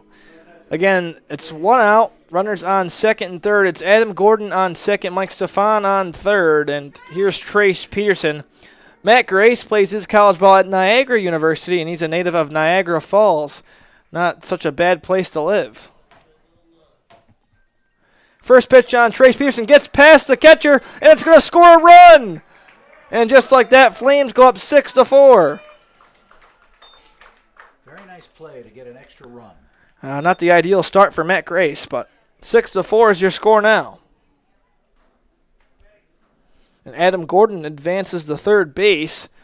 And there's a 1-0 count here on Trace Peterson trying to drive in another run. Always good to get those insurance runs on the board. Matt Grace delivers the second pitch, misses high for ball 2. Count goes to 2 balls, no strikes. Now it looks like Matt Grace is throwing fastballs. Yeah. He's a lot faster than Pulley. Yeah, you can definitely tell that. 2-0. Misses high. 3 straight balls. And Matt Grace has been warming up in the bullpen for quite some time, but again, I'm sure nerves set in since this is such a big game for the Oilers. 3-0. Misses again, and Peterson draws a walk. This would be one of those 12-10 games. Yeah. Yeah. Exactly. I mean, you have to imagine that Matt Grace, again, he's going into his sophomore year, so he's a young guy out on the mound, and nerves could set in knowing how big this game is, being a relieving pitcher in the NYCBL Championship game. By far the biggest game I've been a part of here so far this season. Matt Grace still unable to find the strike zone. Brian Hardup, the 9th man in the order. 0 for 2 on the afternoon so far, but Brian Hart still trying to rock and roll here. Another ball, and just like that, that's 6 straight from Matt Grace. Not the ideal start coming out of the bullpen, and perhaps time is called. Beimel's going to go have a word with him, but either way, I mean, perhaps this is why they kept Frank Pulley in for 12 hits. Yeah, exactly. That was my next point. I mean, Pulley was at least finding the strike zone. Home plate umpire is going to come out to grab Beimel, and play should resume here in just a second. Again, the score is 6-4. We're in the bottom of the 5th inning. Flames have scored in 3 straight innings, going back to the 3rd. Outfield straight away for Hart. Pitch on Brian Hart in there. Finally find the strike zone is Matt Grace. Count goes to 2-1.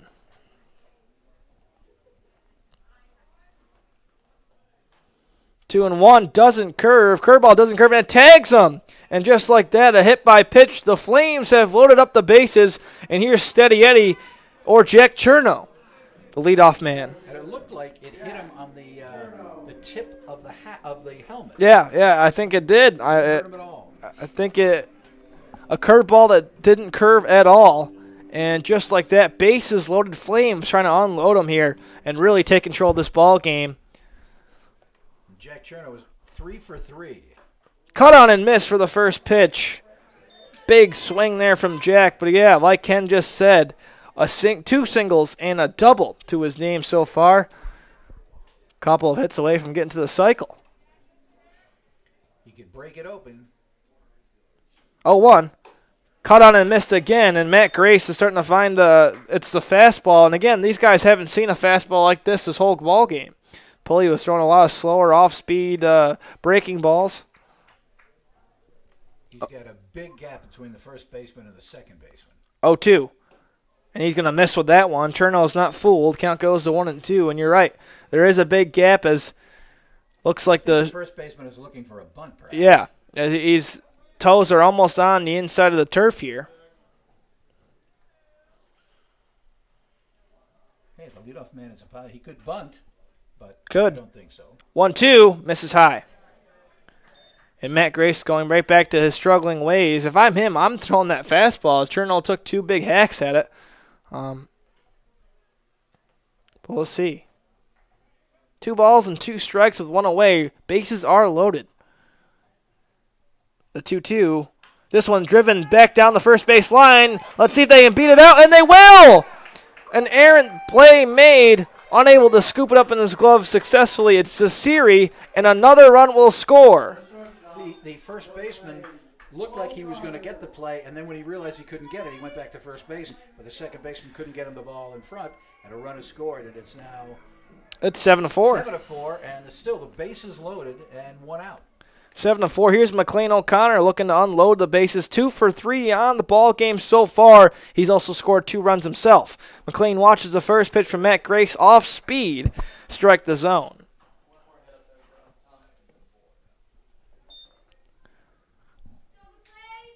So McLean trying to unload the bases with only 1 away.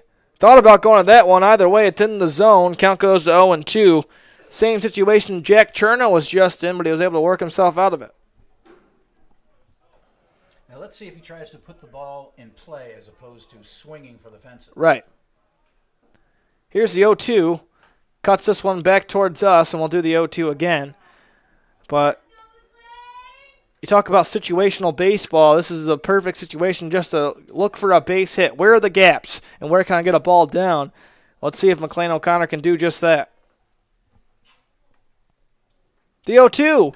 This one chopped down the third base line. Steps on the bag. Fires the first, not in time. And another run will score. Trace Peterson scores as there's a force out from Doherty on third. And now runners on first and second. 8-4 is the score. Again, the third baseman looked like he was going to throw it home, but when he realized he was going to score, he stepped on the base and tried to get him out at first base. But at least he got 1 out, and now there's 2 outs.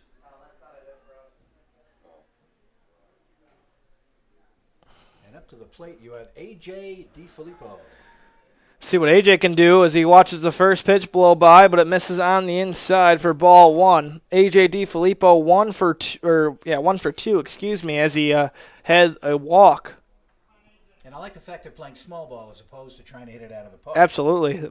The Flames have played small ball all year long, and that pitch misses again. Matt Grace comes out of the pen, and he's just struggling a ton. 8-4 is the score in this ball game.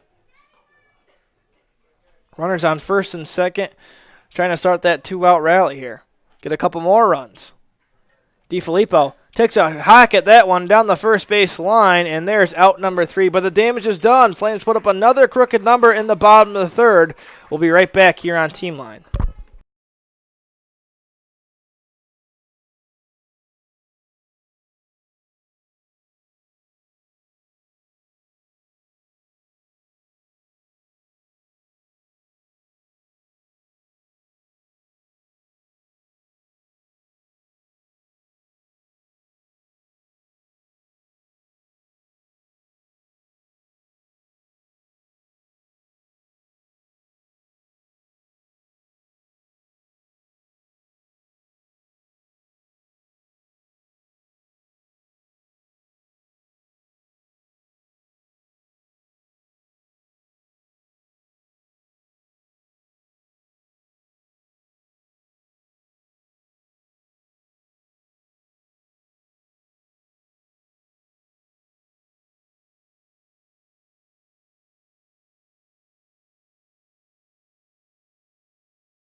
Back in the top of the 6th inning here, the NYCBL Championship. Here's Dom Cesiri.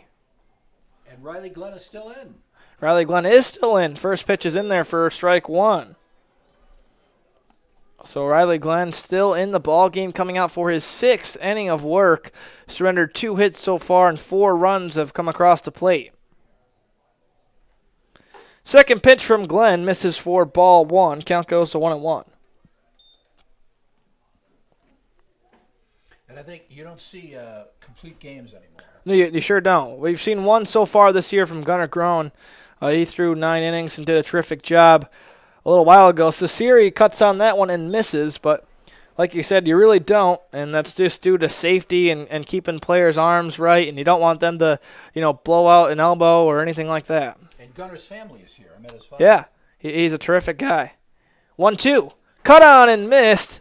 Dropped third strike, but he still tagged him, and there's out number 1.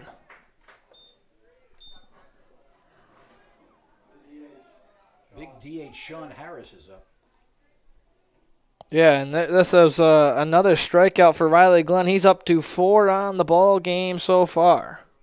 Sean Harris, 0 for 1 on the ball game. Reached on a walk back in the second inning. Glenn, this one's driven hard down the right field line for a long strike.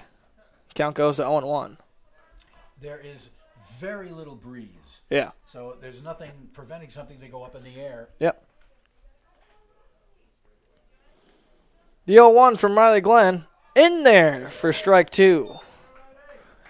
And again, like I said, Ken, when we're off the air, you can come out here and get the first 3 batters right in a row, and that's kind of why they stick with Riley, because you don't know what you're going to get, but there's guys warming up just in case if the wheels come off this thing. Third pitch misses high and outside for ball 1. Count goes to 1-2 now.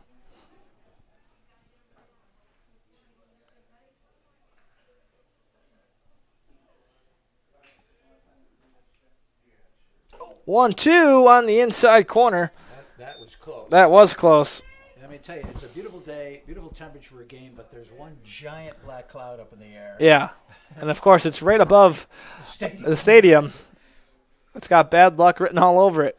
Here's the 2-2 from Riley Glenn. In there for a strikeout, looking for Sean Harris. Strikeout number 5 for Riley Glenn. The Kangaroo Court should be in session for a strikeout looking. Yes, sir. Here's Michael Beimel. 0 for 1 with reach on a walk back in the 5th. For the Flames, you get Doc 25 cents.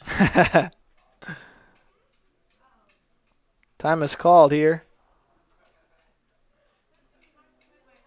The players do their own kind of key court on the away games on the bus. Is the first pitch for Riley Glenn in there, called first strike. But they do things for silly, I guess embarrassing things that players do. They kind of just charge them for that. But it's kind of a fun game. Second pitch misses for ball 1. Count goes to 1-1 now with 2 away. Riley Glenn trying to go up, 3 down to the Olean Oilers. Here in the top of the 6th inning. Flames still lead 8-4. The 1-1. Way outside, and count goes to 2-1. Ken mentioned the black cloud. You can't see it on the screen, but it is directly over. The sun is still shining from the left side, though, so no need to worry. The ballpark is in the sun. Yes. Can't beat that. Here's the 2-1 from Riley Glenn. In the zone, misses low, and the count goes to 3-1. That one was close.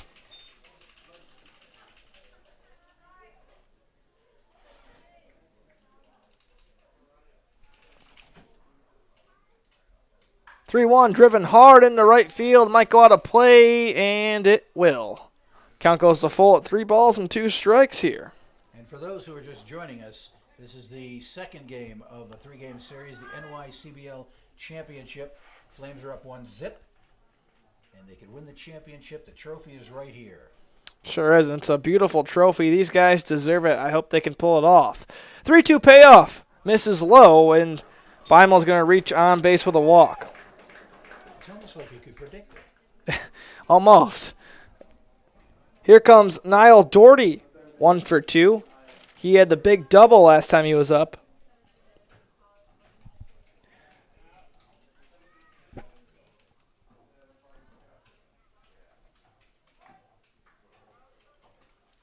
Checking on the runner at first base on Beimel, but he's back in time. So he's yet to move, and see if Riley Glenn comes home with this pitch. He will. And it's on the outside corner, misses low for ball 1. Olean has their work cut out for them, trailing by 4 runs here in the top of the 6th inning. Only have 2 hits so far in this ball game. This one driven hard down the right field line for the first strike, but it's just a long strike as it stays in foul territory. And nobody yet has given up. Sure haven't.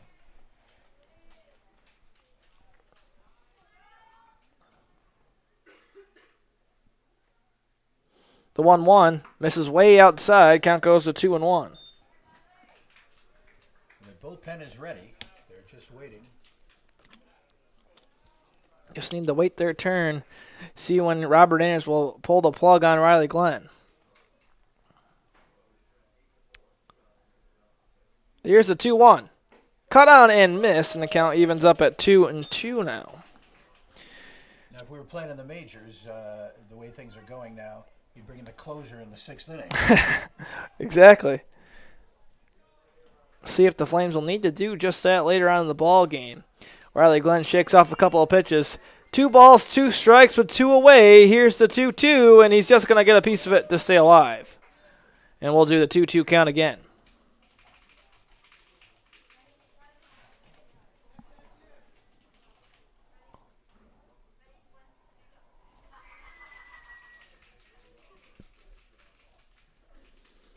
Riley Glenn checking on the runner at first base. He's back in time. That's Beimel.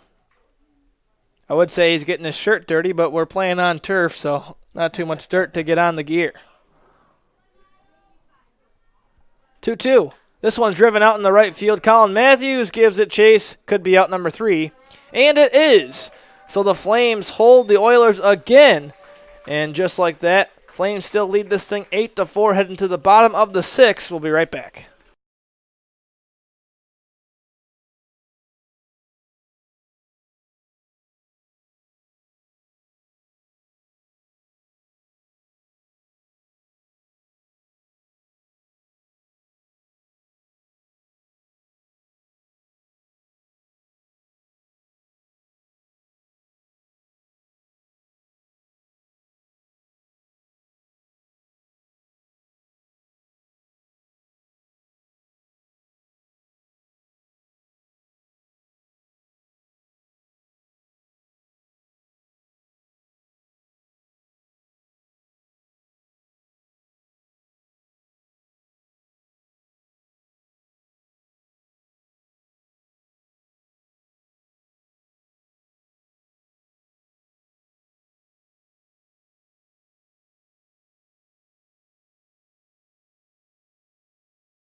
Here we are in the bottom of the 6th inning in the NYCBL Championship, game number 2 of a possible 3-game series. Flames won 7-3 last night, have an 8-4 lead here, and here's Colin Matthews. He'll be facing Matt Grace on the mound.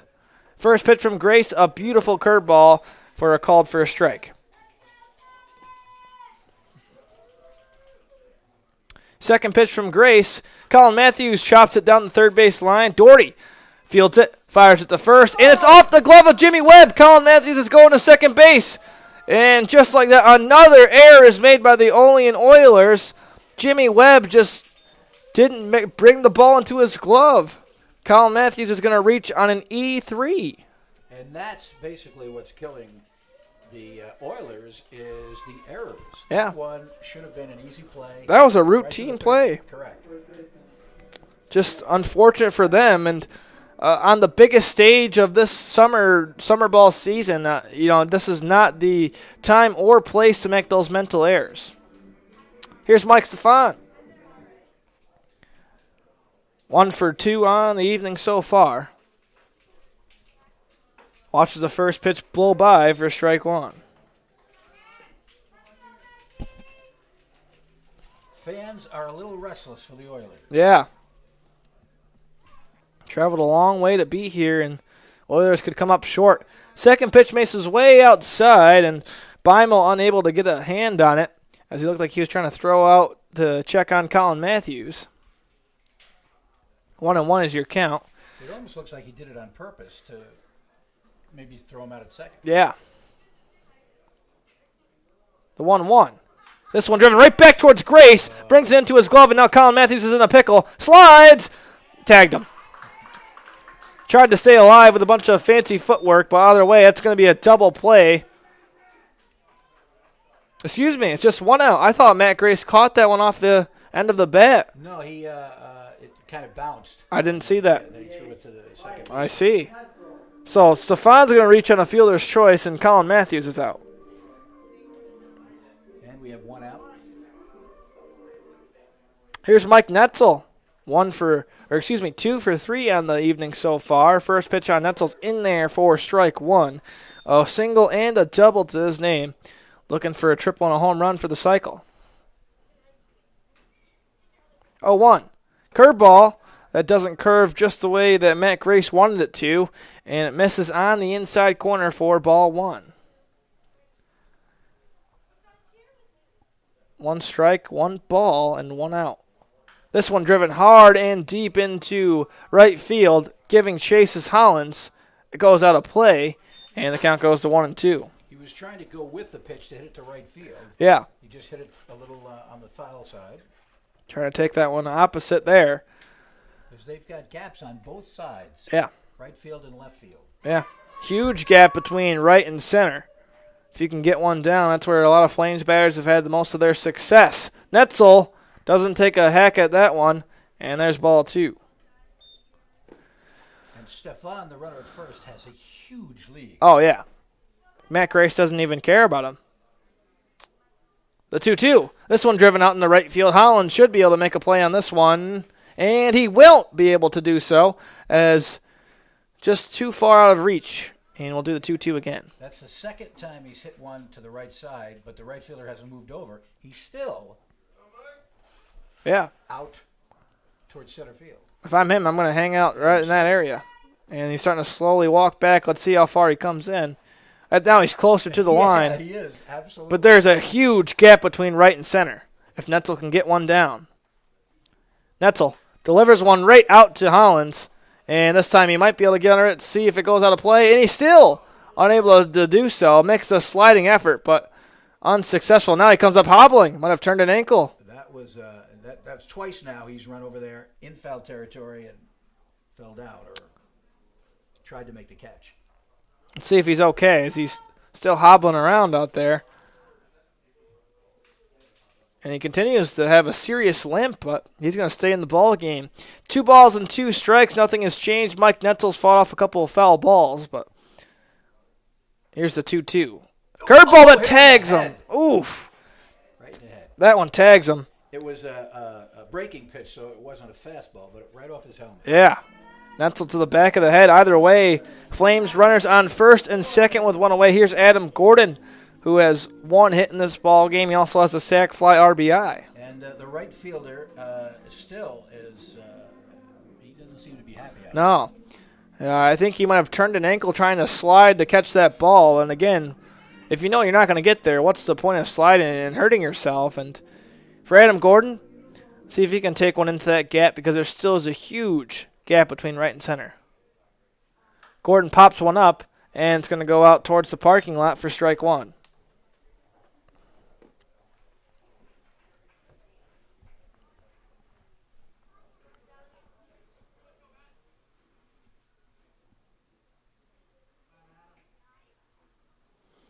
Oh, 1, Matt Grace delivers.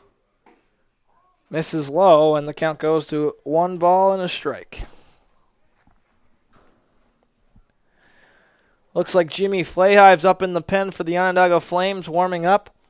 Left-hander out of American International College, sidearm pitcher. Matt Grace, the 1-1, popped off the pole here, and we'll do the 1-2 now. Game has kind of slowed down a little. It sure has. Grace has taken his time on the mound. He controls the pace, and he's Definitely slowed down. 1 ball, 2 strikes. Runners on first and second with 1 away. I think the Red Sox picked up Nathan Eovaldi, and he's the one that is about half an hour between pitches. 1-2, driven out into left field. Tago isn't going to be able to get there. It's down for a base hit. So Adam Gordon does his job, gets one right, a little blooper that's just past the infield, but not close enough to the outfield, and there's another hit. And both runners on first and second were in a position where if he had caught the ball, they would have been able to get back to the base. But they continued, and now you got the bases loaded. Bases loaded again, second time in this ball game. Third time, actually, in this ball game, bases have been loaded. Here's Trace Peterson trying to unload him. Reached on a walk last time he was up, came around to score a run, 1 of the 8. First pitch on Peterson's way outside. He puts his hand up to make sure Mike Stefan doesn't come home. And right now, Morgan, they have 14 hits. Yeah, it's just a bloodbath with the hits, especially between the two teams. The 1-0 misses, and the count goes to 2-0. 14 hits for the Flames, 2 for the Oilers. 2 hits and 4 runs. 4 runs and 2 errors as well. Just not an ideal situation. 2-0 is cut on and missed for strike 1. Count goes to 2 balls and a strike with 1 away. Bases are loaded for the Flames, looking to put up 10 runs through 6 innings.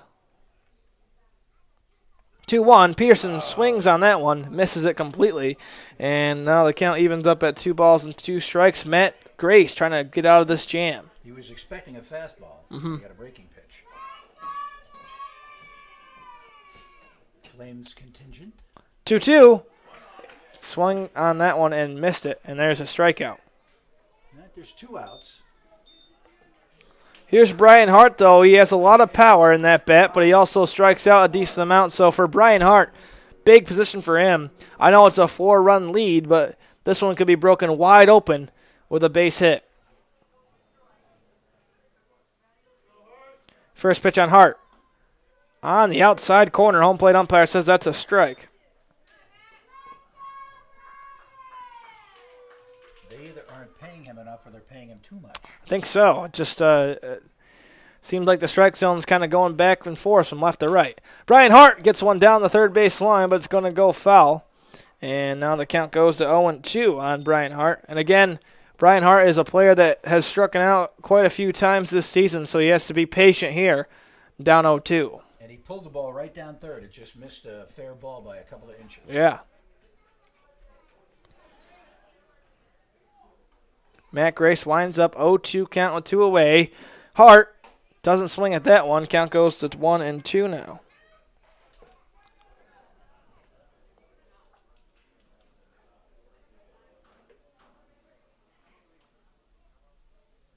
The 1-2. Hart drives it right up the middle. This should be 2 runs. Stefan scores. Netzel coming around. Andy Will. 2-run single from Brian Hart, and the Flames have put up 10 runs in the championship game. And it was right up the middle. There was nobody there, and 2-run score. 10-4 is your score. Brian Hart single right up the middle with 2 RBIs attached to it. All right, I said what? 10-9, I said, right? 12-10? Something like that. It's going to be a shootout for sure. Stefan scores, and so does Mike Netzel. And now Adam Gordon on second. Brian Hart on first. Here's Jack Chernow. First pitch on Chernow's called for strike 1. And the Flames are just really seeing the ball well from Brian Pulley to Matt Grace. 15 hits so far. And we still have 3 more innings to play. 0-1. Misses high. Count goes to 1-1.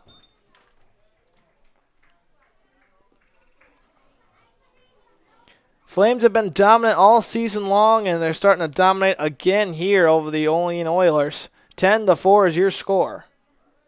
The 1-1 misses outside. Could get him. Didn't. Tried to get Brian Hart off the bag. Biamel fired it down the first, but Jimmy Webb was unable to tag him in time. And again, the Hart had a big lead on first base. Yeah. Trying to throw him out. Got to be careful. Oilers are at double play depth, looking for a double play. Pitch misses high for Jack Chernow. Count goes to 3-0. No, you play at double play death with 2 outs. No, they won't have to do that, but they still are hugging the inside of the infield here. 3-1, see what Cherno decides to do. Drives one. This could get down. Tago, and brings it into his mitt. And that's out number 3. But either way, another crooked number up on the scoreboard for the Flames. 10-4 is your score as we head into the final 3 innings of this ball game.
Top of the 7th we go. It's Cam Lane to lead things off. Riley Glenn back out on the mound for inning number 7 of work.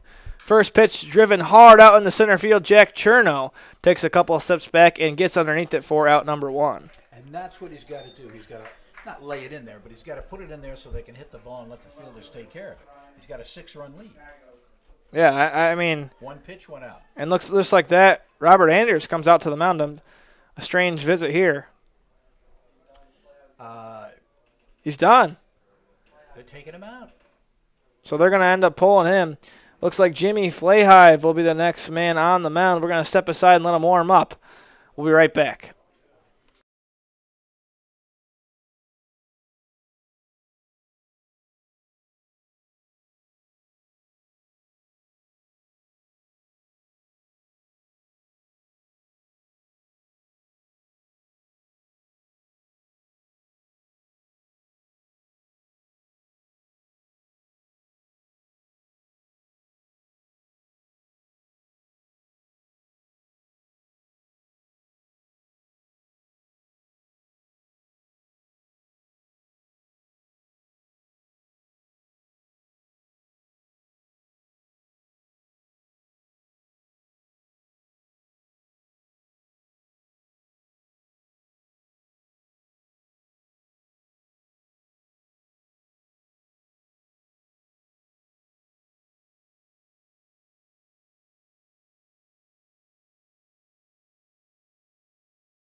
New pitcher on the mound for the Onondaga Flames.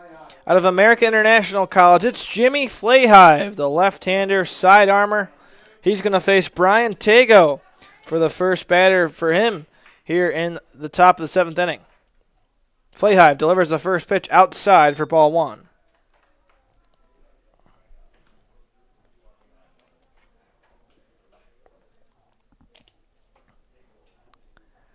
The 1-0 in there for strike 1. Ken, I know you got to interview Jimmy a couple of weeks ago. What'd you get out of that interview? What kind of kid is he? I think he's a very good kid. He's articulate and he's bright and he's fun. Right.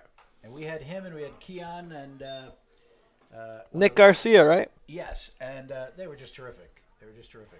And Wayne Walker, the president of the Flames, I love talking baseball. You can talk to baseball with him. 1-2's your count here on Tago. This one's driven hard and deep into center field. Cherno calls everyone off and brings it in this mitt for out number 2. And it's funny, when I first met Wayne and started talking to him about baseball and about the Onondaga Flames, he did the same thing that you did, where he said, this guy will come in, 3 innings, perfect, no-hitter. In fact, he did have a no-hitter. He said 4th inning he's going to blow up, and he blew up. So yeah. He knows his baseball. Sure does. Here's Jimmy Webb. First pitch on Webb's high and outside for ball 1. 0 for 3 on the ball game, like several of his teammates.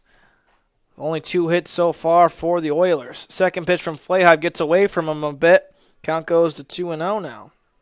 A pitcher for the Braves many years ago, Bobby Tiefenauer, had the same delivery. And sometimes it's hard to hit coming out of his hand like that. Sure is. Jimmy Webb's going to pop one up back towards the screen, and the count goes to 2 balls and a strike.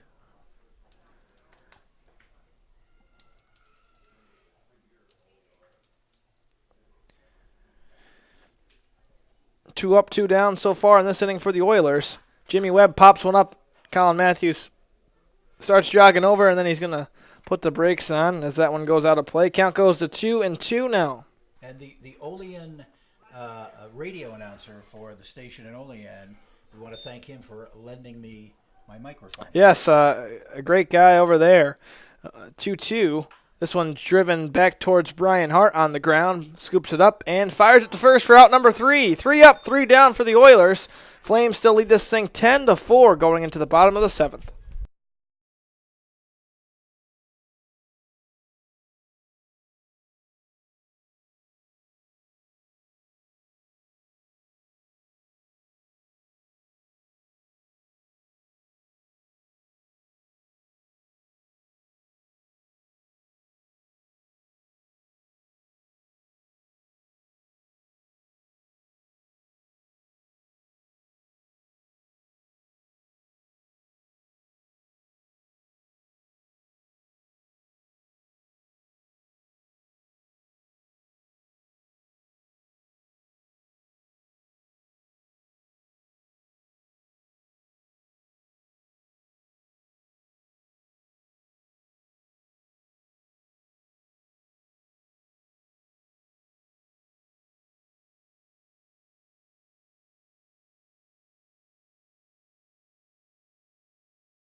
Back we are in the bottom of the 7th inning. New pitcher on the mound for the Oilers. This is Murphy O'Brien out of Rocky River, Ohio. Plays his college ball at St. Bonaventure University. Here's McLean O'Connor as well. One of my Irish compatriots. McLean O'Connor's going to foul this one off the end of his bat. It's not going to go too far. And McLean's had a pretty nice evening to his name. 2 for 4 in this ball game. Single, double. He was a fielder's choice to reach on base the last time he was up. The 0-1, squaring the bunt. Calls it. Doesn't get it back in time. Count goes to 0-2.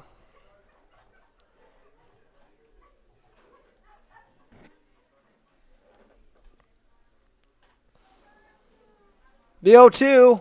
This one driven down the third baseline. Doherty gets into his gloves, fires at the first. It's way past Jimmy Webb. Again, McLean O'Connor on his horse. He's going to go to third base. McLean O'Connor in there. And I'm sorry, that was unbelievable. It was, absolutely, Ken. I mean, what is going on with this team? That's the second error by the third baseman who had the ball. All he had to do was flip it. I mean, it wasn't two of them now. It wasn't a bad play, but then he threw it by the first baseman. So 2 errors now by him. Just a very head-scratcher of a play. Again, 3rd error of the ball game for the Oilers, and now this one could get ugly if the Flames can keep adding runs to this thing. Here's A.J. DiFilippo. DiFilippo watches the first pitch from O'Brien miss for ball 1. And he was quick. Went all the way to third base. Yeah. Again, it was just a routine 5-3 connection. Jimmy Webb way past him. Doherty fired it to him, but just unable to get there. And now O'Brien's struggling a little bit. 2-0 is the count. Obviously, they can't afford any more runs. They just can't, no. 10-4 is your score, though. 2-0, here comes the 2-0, and it's delivered, misses high. Count goes to 3-0 now.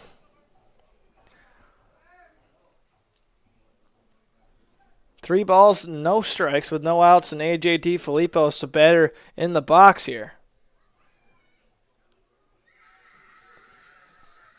3-0, misses, and just like that, 4 straight balls from Murphy. And now runners on the corners with Colin Matthews. I think maybe the pitcher, maybe Murphy got a little spooked there. Yeah, something. Beimel making the infield play there, trying to give them some direction. Perhaps they could turn 2. It's definitely in position to do so if Colin Matthews hits one on the ground. First pitch for Matthews, almost tagging him up near the face. He has to get out of the way of that one. Count goes to 1-0 now, but I mean, Flames could start celebrating early. Not time to jinx anything here, but it's 10-4 in the bottom of the 7th, and the Oilers just don't look like they have much left in the tank. The 1-0 in the zone for a called first strike. Count goes to 1-1. However, you never want to predict a win. You sure don't. I've got to find some wood to knock on here. The 1-1. Curveball doesn't curve all the way, and just like that, count goes to 2-1 here on Colin Matthews. Another pitcher's up in the bullpen for the Oilers in case this guy, Murphy O'Brien, doesn't work out. Here's the 2-1. Colin Matthews, a rocket shot out to center field, should tag up and score one more run. See if McLean tags. He will. Play is at the plate. It's cut off, and just like that, McLean scores run number 11 on the day from the sacrifice RBI from Colin Matthews. And again, that will be considered an unearned run. Not that it really matters. 11-4, but right now the Flames have 11 runs, 15 hits in an error, and Olean is 4 runs, 2 hits, and 3 errors. And the errors have contributed, but the hitting is what has kept the Flames in the lead. Again, a big gap between first and second base as he's holding on the runner. Huge gap. First pitch misses outside for ball 1. Mike Stefan 1 for 3 on the evening so far. Runner on first is A.J. DiFilippo with one away here. The 1-0. Curveball gets in the zone for a strike. Count goes to 1-1.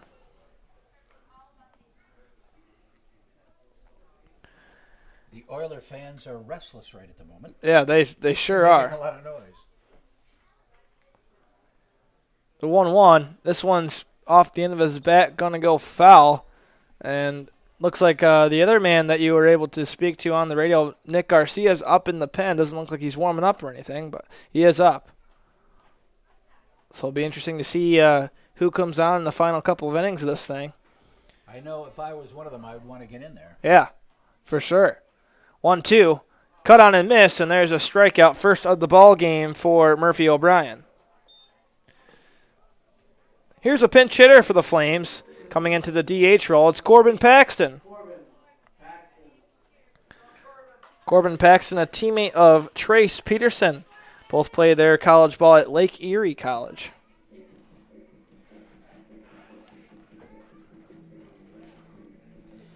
Now the regular manager is suspended for the moment. Will the regular the manager who's doing it now? Here comes the pitch. Pitch is going, the runner's going, tag, didn't get him. A.J. DiFilippo's in there with an easy stolen base. But what were you saying there, Ken? That I don't know what I was going to say there. He stole second base. He did. And that was a strike, so Corbin Paxton, 0-1 count here. 0-1 with 2 away. Runner on second is DiFilippo. Now in scoring position. Time is called by Beimel. Now, what I wanted to ask was, will the manager now, who's at third base there, Yeah. would he start putting in the reserve players now? Yeah, Get him in, you think? I mean, I'd probably say, especially with the batting lineup in the field, I'd probably say maybe the top of the 8th inning when they're on defense. I think that we'll see some different guys in the field, and especially the top of the 9th if the score remains the same. But definitely in the lineup, we're starting to see it here as Corbin Paxton is pinch hitting, and that pitch misses on the inside for a ball. But I mean, I'm sure they'll all want to get in. Yeah, exactly. That's the thing. You definitely want to be able to play as many guys as possible because this is it. You know, this is the end of the road for summer ball if they can win this game. Misses on the outside corner with the next pitch, and the count goes to 2-1. And it looks like that's the problem with this Oilers team. Other than the errors, they just haven't had a whole bunch of successful pitchers, as the Flames have 15 hits and have scored 11 runs in this ball game. This one driven hard on the first baseline. Jimmy Webb flips it up to Murphy O'Brien, and there's out number 3. But the Flames add another one, 11-4 going into the top of the 8th inning. A couple innings away from pulling this off and winning the NYCBL Championship.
So I'm going to actually let Ken O'Neill take over some of the play-by-play duties here in the top of the 8th inning. Again, the score is 11-4. Ken, take it away. Thank you very much. And Cole Hollins, the right fielder, is up.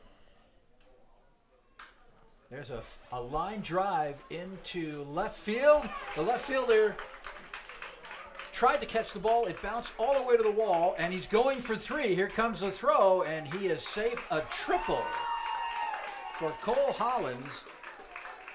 Given up by Jimmy Flayhive, the side armor, and now it's a man at third. The umpires are calling time. It looks like they're talking to the guy who's on third base, the runner, Collins. Yeah, it looks like Adam Gordon, when he dove for that ball, would have jammed up his knee as he's taking a second to get back on his feet, and we'll see if they have a pitching change here or if it's just a mound visit. Because the Anders is out there on the mound as the infielders come in and converge.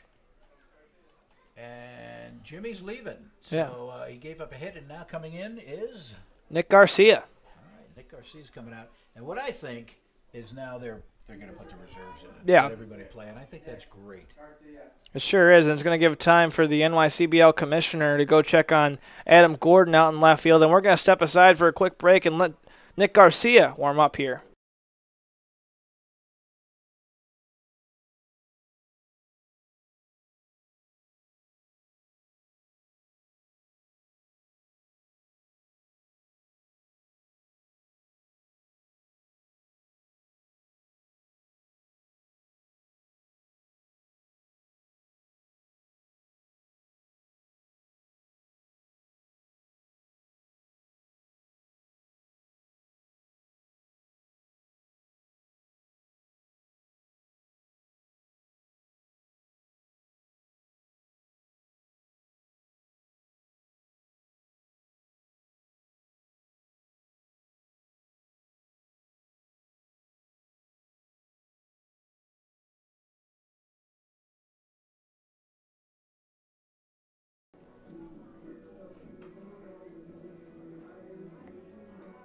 So back here in the top of the 8th inning, Nick Garcia warming up on the mound. Again, you had the chance to interview him as well. What did you get out of the interview with Nick Garcia?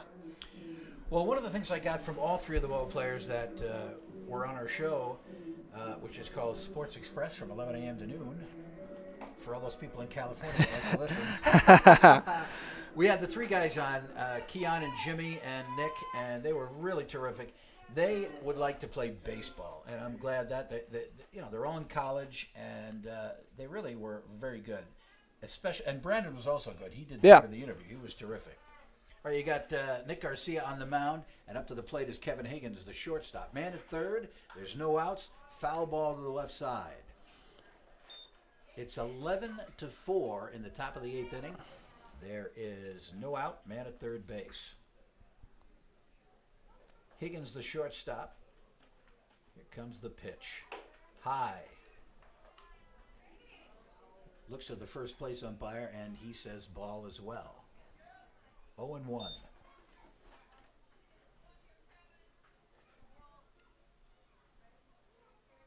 Here comes the pitch. Nice breaking ball strike, and it's now 1 ball and 2 strikes. An interesting note on Nick Garcia, he wasn't even a pitcher coming into this thing, and the Flames have kind of transformed him and molded him into a pitcher. The pitch is high. Wasn't he a second baseman? Yes, he was. He was this infielder, but you can tell the arm on this guy. He's going to be a very successful pitcher when he goes back to Chapman University. There's the pitch. Swing and a miss. And it is strike 3, and there is 1 out. Nick throws. He doesn't use a windup. It's not necessarily like pitching from the stretch, but he doesn't wind up. Yeah. Up to the plate now, Dom Cesare, the second baseman. There's 1 out and a man at third. The wind and the pitch high. Ball 1 inside.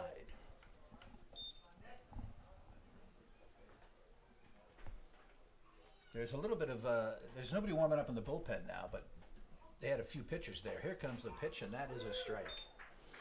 Yeah, I mean, I expect some more Flames players to get into this ball game. We can see Keon Taylor starting to stretch it out. Maybe he'll come out in the ninth.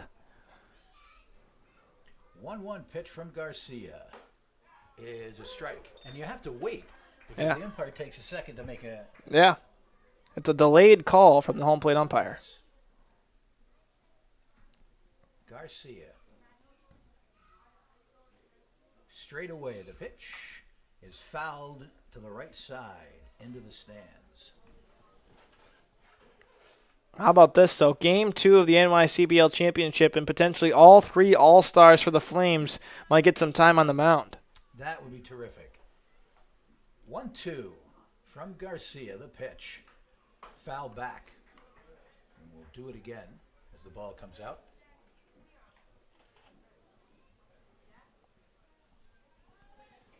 Again, we're in the 8th inning, and it's 11-4. Again, a beautiful day for a game. Nick Garcia coming in relief, the third pitcher for the Flames. Dom Cesare at the plate. Here comes the pitch. That was a little bit high. And it's 2-2. Where will Nick Garcia be going? So he attends Chapman University, a teammate of Riley Glenn, actually. Strike 3. And that's the second out. And the second strikeout. Still a man on third base with 2 out. And Sean Harris, the DH. Big number 63. Unusual number for a baseball player. Well, unless you're with the Yankees where 20 numbers are... retired. Yeah, that's true. All right, here comes a pitch from Garcia outside. 2 outs. We got an inning and a half. And the commissioner will present the trophy. Nick Garcia, the pitch. Swing and a miss. And I don't know if you knew this, Morgan, but the commissioner of the league is also the owner of the Oilers. Oh. So he'll present the trophy. He might not be happy about it. I sure wouldn't. Here comes the pitch. Swing and a miss. A little kind of a foul, and now it's 2 strikes. And if he gets this next one, he'll have struck out the side.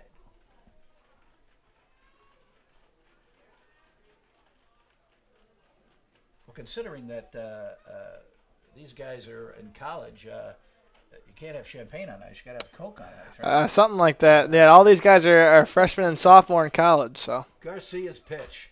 Ground ball to the first baseman. Picks it up.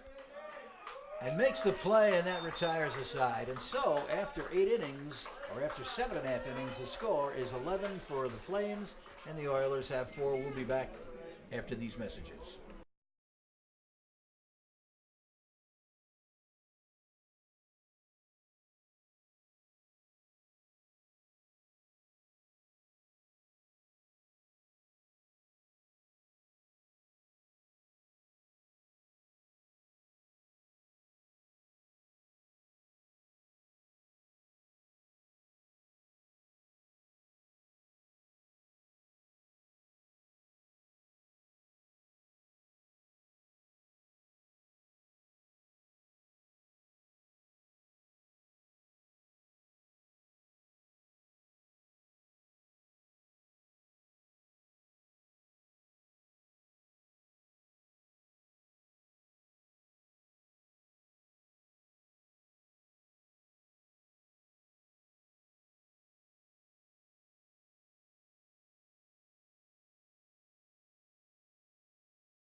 back in bottom of the 8th inning, I'm Morgan Chapman alongside Ken O'Neill to provide you the last couple innings of this thing. Adam Gordon will be the next batter that Murphy O'Brien will face. Looks like it'll be Adam Gordon, Trace Peterson, and Mike Ruggiero, the next 3 batters faced. Flames still lead this thing 11-4. Murphy's first pitch could get down for a base hit, and it will. Adam Gordon leads things off with a single. Flames going right back to work. That's hit number 16 on the ball game. And Trace Peterson will come up, and then after that, there'll be a pinch hitter. Yeah, pinch hitter. It's Mike Ruggiero. Good to see him getting some playing time, some PT in this championship game.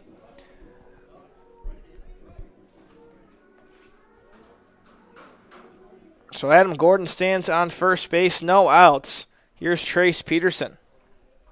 Strikeout victim last time he was up. First pitch on Trace is called for strike 1. The Olean Oilers have a decent amount of fans here. They brought that the fan bus all the way from Olean and had to pay $25 to ride the thing, and definitely not the outcome they want to see their Oilers have if they're unable to add any more runs to this thing. I talked to the Olean bus drivers. He came in, and he was looking for hot dogs. I'm sure. Count evens up at a ball and a strike. Next pitch is driven right back to Higgins. Higgins, this could be a double play, and it will be a 6-4-3 double play, and there are 2 away. And that was a very nice double play. Perfectly hit for the double play. Here's Mike Ruggiero, and there's a funny story, Ken. I know you haven't been with the team all season long. I guess it's not a funny story, but Mike Ruggiero started things off with a bang on the first night. He had 2 RBIs, but on his way to second base, he pulled a hamstring in his leg. So his father had to come up, and they flew him home, and he's finally able to get back and healthy as he takes a huge cut at the first pitch and misses. And I think one of the worst, well, of course, if you break something, yes, but hamstring pulls are awful. Oh, yeah. It takes you forever to come back. It really does. Here's the 0-1. Mike gets a piece of this one, drives it down the right field line for a foul ball, but his father, I've met him quite a few times. He's a great guy, cares very much about his son, Mike, and it'd be great to see him get a base hit here. 0-2 count, though, for Ruggiero, has his work cut out for him. 0-2 bounces way past Beimel. Murphy O'Brien lost the grip on that one. Count goes to a ball and 2 strikes.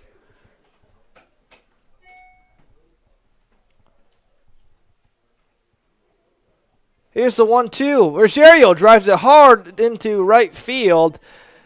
Hollins. Oh, my gosh, that poor fella. That's a third yes. time he's dove for a ball and missed it. Man. All foul, however. All foul again, but, I mean, this has kind of been the reoccurring theme in this ball game, Ken. Yes. Hollins has probably had made 3 or 4 diving attempts and still unable to register the out in right field. So Ruggiero will do it again. Better have a pillow to sit on. Definitely going to have some bruises on his body as he's been sliding into that fence a couple of times. Here's the 1-2 for Ruggiero. Thought about going, but was able to hold off as it bounces in the turf, and the count evens up at 2 balls and 2 strikes with 2 away. Again, rooting for Ruggiero to get a hit here and get on base. Here's the 2-2. Ruggiero doesn't swing at that as it bounces in the turf again. 3-2 is the count. And Ruggiero plays Division I baseball at Wagner College out on Long Island. Yes, I used to live in Long Island. Here's the 3-2. Jammed up. Hit him. It did. Tagged him. Either way, it would have been ball 4, and Ruggiero reaches on base, and here's Jack Chernow. Good for him to get a chance to play. Yeah, for sure. I mean, Ruggiero has been in and out of the lineup throughout the rest of the season, but, it just stinks for him because you kind of have to wonder what would have happened if he was able to stay healthy and how much more playing time he would have been able to have. But, again, a hamstring is no joke. It takes a couple of weeks to get back from that, so good to see him back on the field. Here's Jack Chernow. First pitch from Murphy O'Brien's in there for strike 1. The first baseman is holding on Ruggiero, and so, again, between first and second, big hole. Oh, yeah. Punch it through. See if Jack Chernow can get it done. 0-1. Big swing and a miss, and there's an 0-2 count now on Jack Chernow. Flames only have to play the top of the ninth inning, and they could be your NYCBL champions in 2018. Here's the 0-2 on Cherno.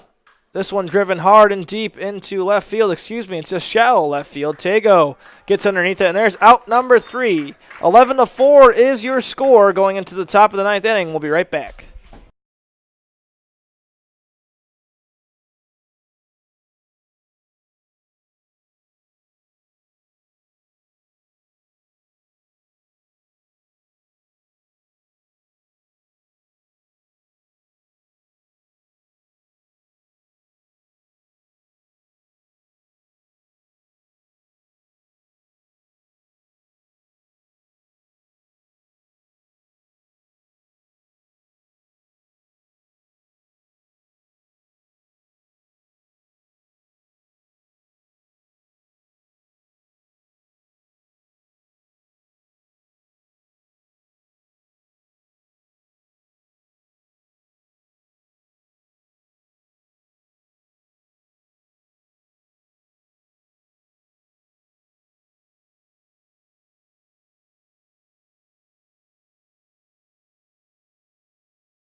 Top of the ninth inning here at OCC Stadium, and a new pitcher on the mound for the Flames. It's Keon Taylor out of Chaffey College. See what he can do. He'll be attending Cal State LA in the fall. And the first batter he'll face is Michael Beimel, the catcher, who has yet to register a hit in this ball game. But Keon Taylor has been terrific all season long. This could be the final 3 outs of the season here for the Onondaga Flames. First pitch from Taylor misses outside for ball 1. Count goes to 1-0. And Keon, when I met Keon, second pitch here.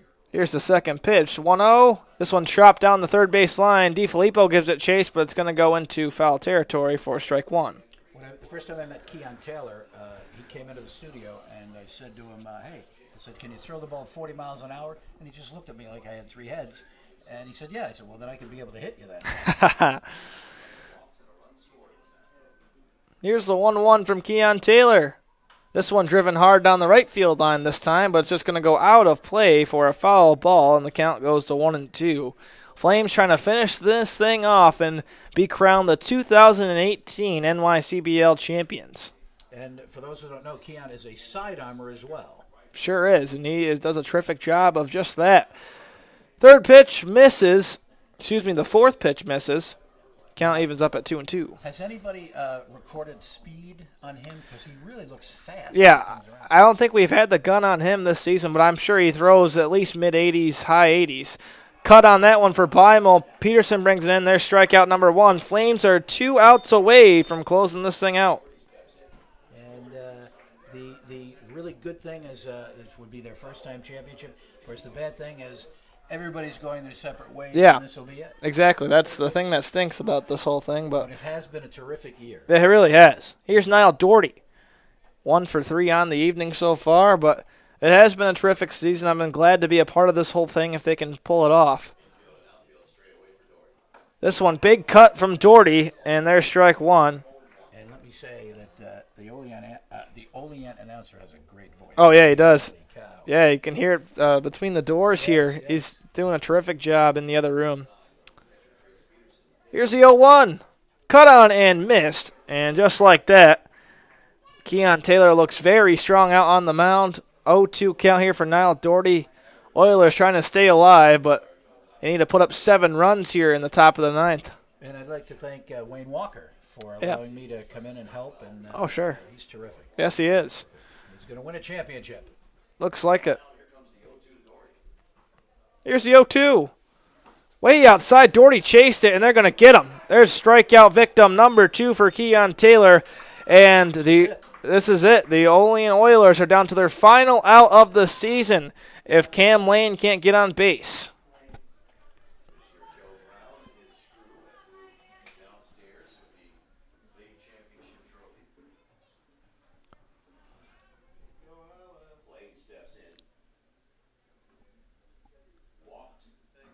First pitch for Lane.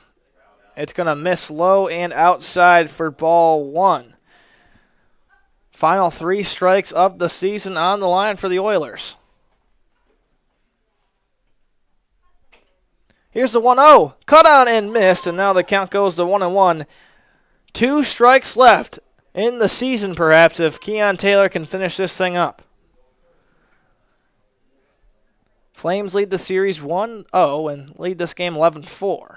This pitch doesn't curve all the way, and just like that, Cam Lane's going to trot to first base as he's pegged in the back.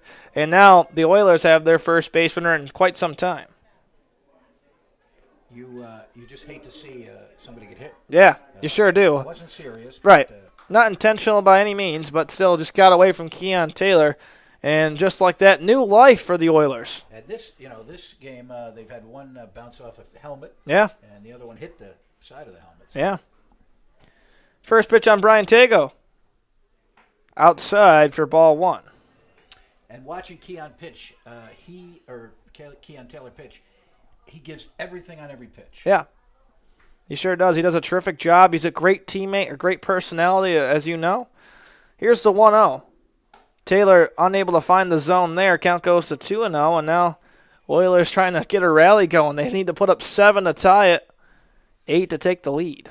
And it's not a save situation. No, it's not. Here's the 2-0 from Taylor. This one popped up, and it's going to go out of play. So there's strike 1, as I thought that could have been the end of the ball game if that one stayed in fair territory. Well, it seems like the Flames have the Chapman, Betances, Robertson bullpen. Seems like it. I mean, this is a terrific bullpen. 2-1. Tago doesn't give it chase, and their count goes to 3-1. We saw this other night with Keon Taylor. He walked a couple of guys, but still was able to get out of a jam. Not saying this is a jam because there's only a runner on first, and it's a 3-1 count. The 3-1 popped up. This could be the ball game. Underneath it, Jack Chernow, and that's it. They've done it. The NYCBL champions are the Onondaga Flames for 2018. And they're all at the mound celebrating. And it looks like they're dogpiling up on Keon Taylor. And what a terrific season. I've been so glad to be a part of this thing. And the Onondaga Flames bring it home in 2018. First year in the NYCBL, and they're going to win this thing. I'm so glad to be a part of it. Again, I'm Morgan Chapman. I'm next to Ken O'Neill. And what a blast it's been to be a part of this whole thing with the boys. They deserve every single piece of this, and I'm sure they're going to enjoy this moment for a long time. This is a very close group of guys, a great coaching staff with Mike Cordero, Robert Anders, Dave Dennis, Will Chapman, and I just can't give the players and the coaches enough credit because they really, truly deserve it. And the final score is 11-4, 11 runs, 16 hits, 1 error for the Flames, 4 runs, 3 hits, 3 errors for the Olean Oilers. And I would say that Riley gets a real good pat on the back because he went 7 innings. 7 innings and got the job done. But for Ken O'Neill, I'm Morgan Chapman. Thank you so much for joining us for the 2018, especially 2018 season, especially me. I've been a part of this thing for a long time, and I'd like to thank all the parents and fans of the Onondaga Flames for listening to me and allowing me to call these games. But again, 11-4 is your final. Flames sweep in the playoffs, yet to lose, and they're going to be your 2018 NYCBL champions. Have a great night, everybody.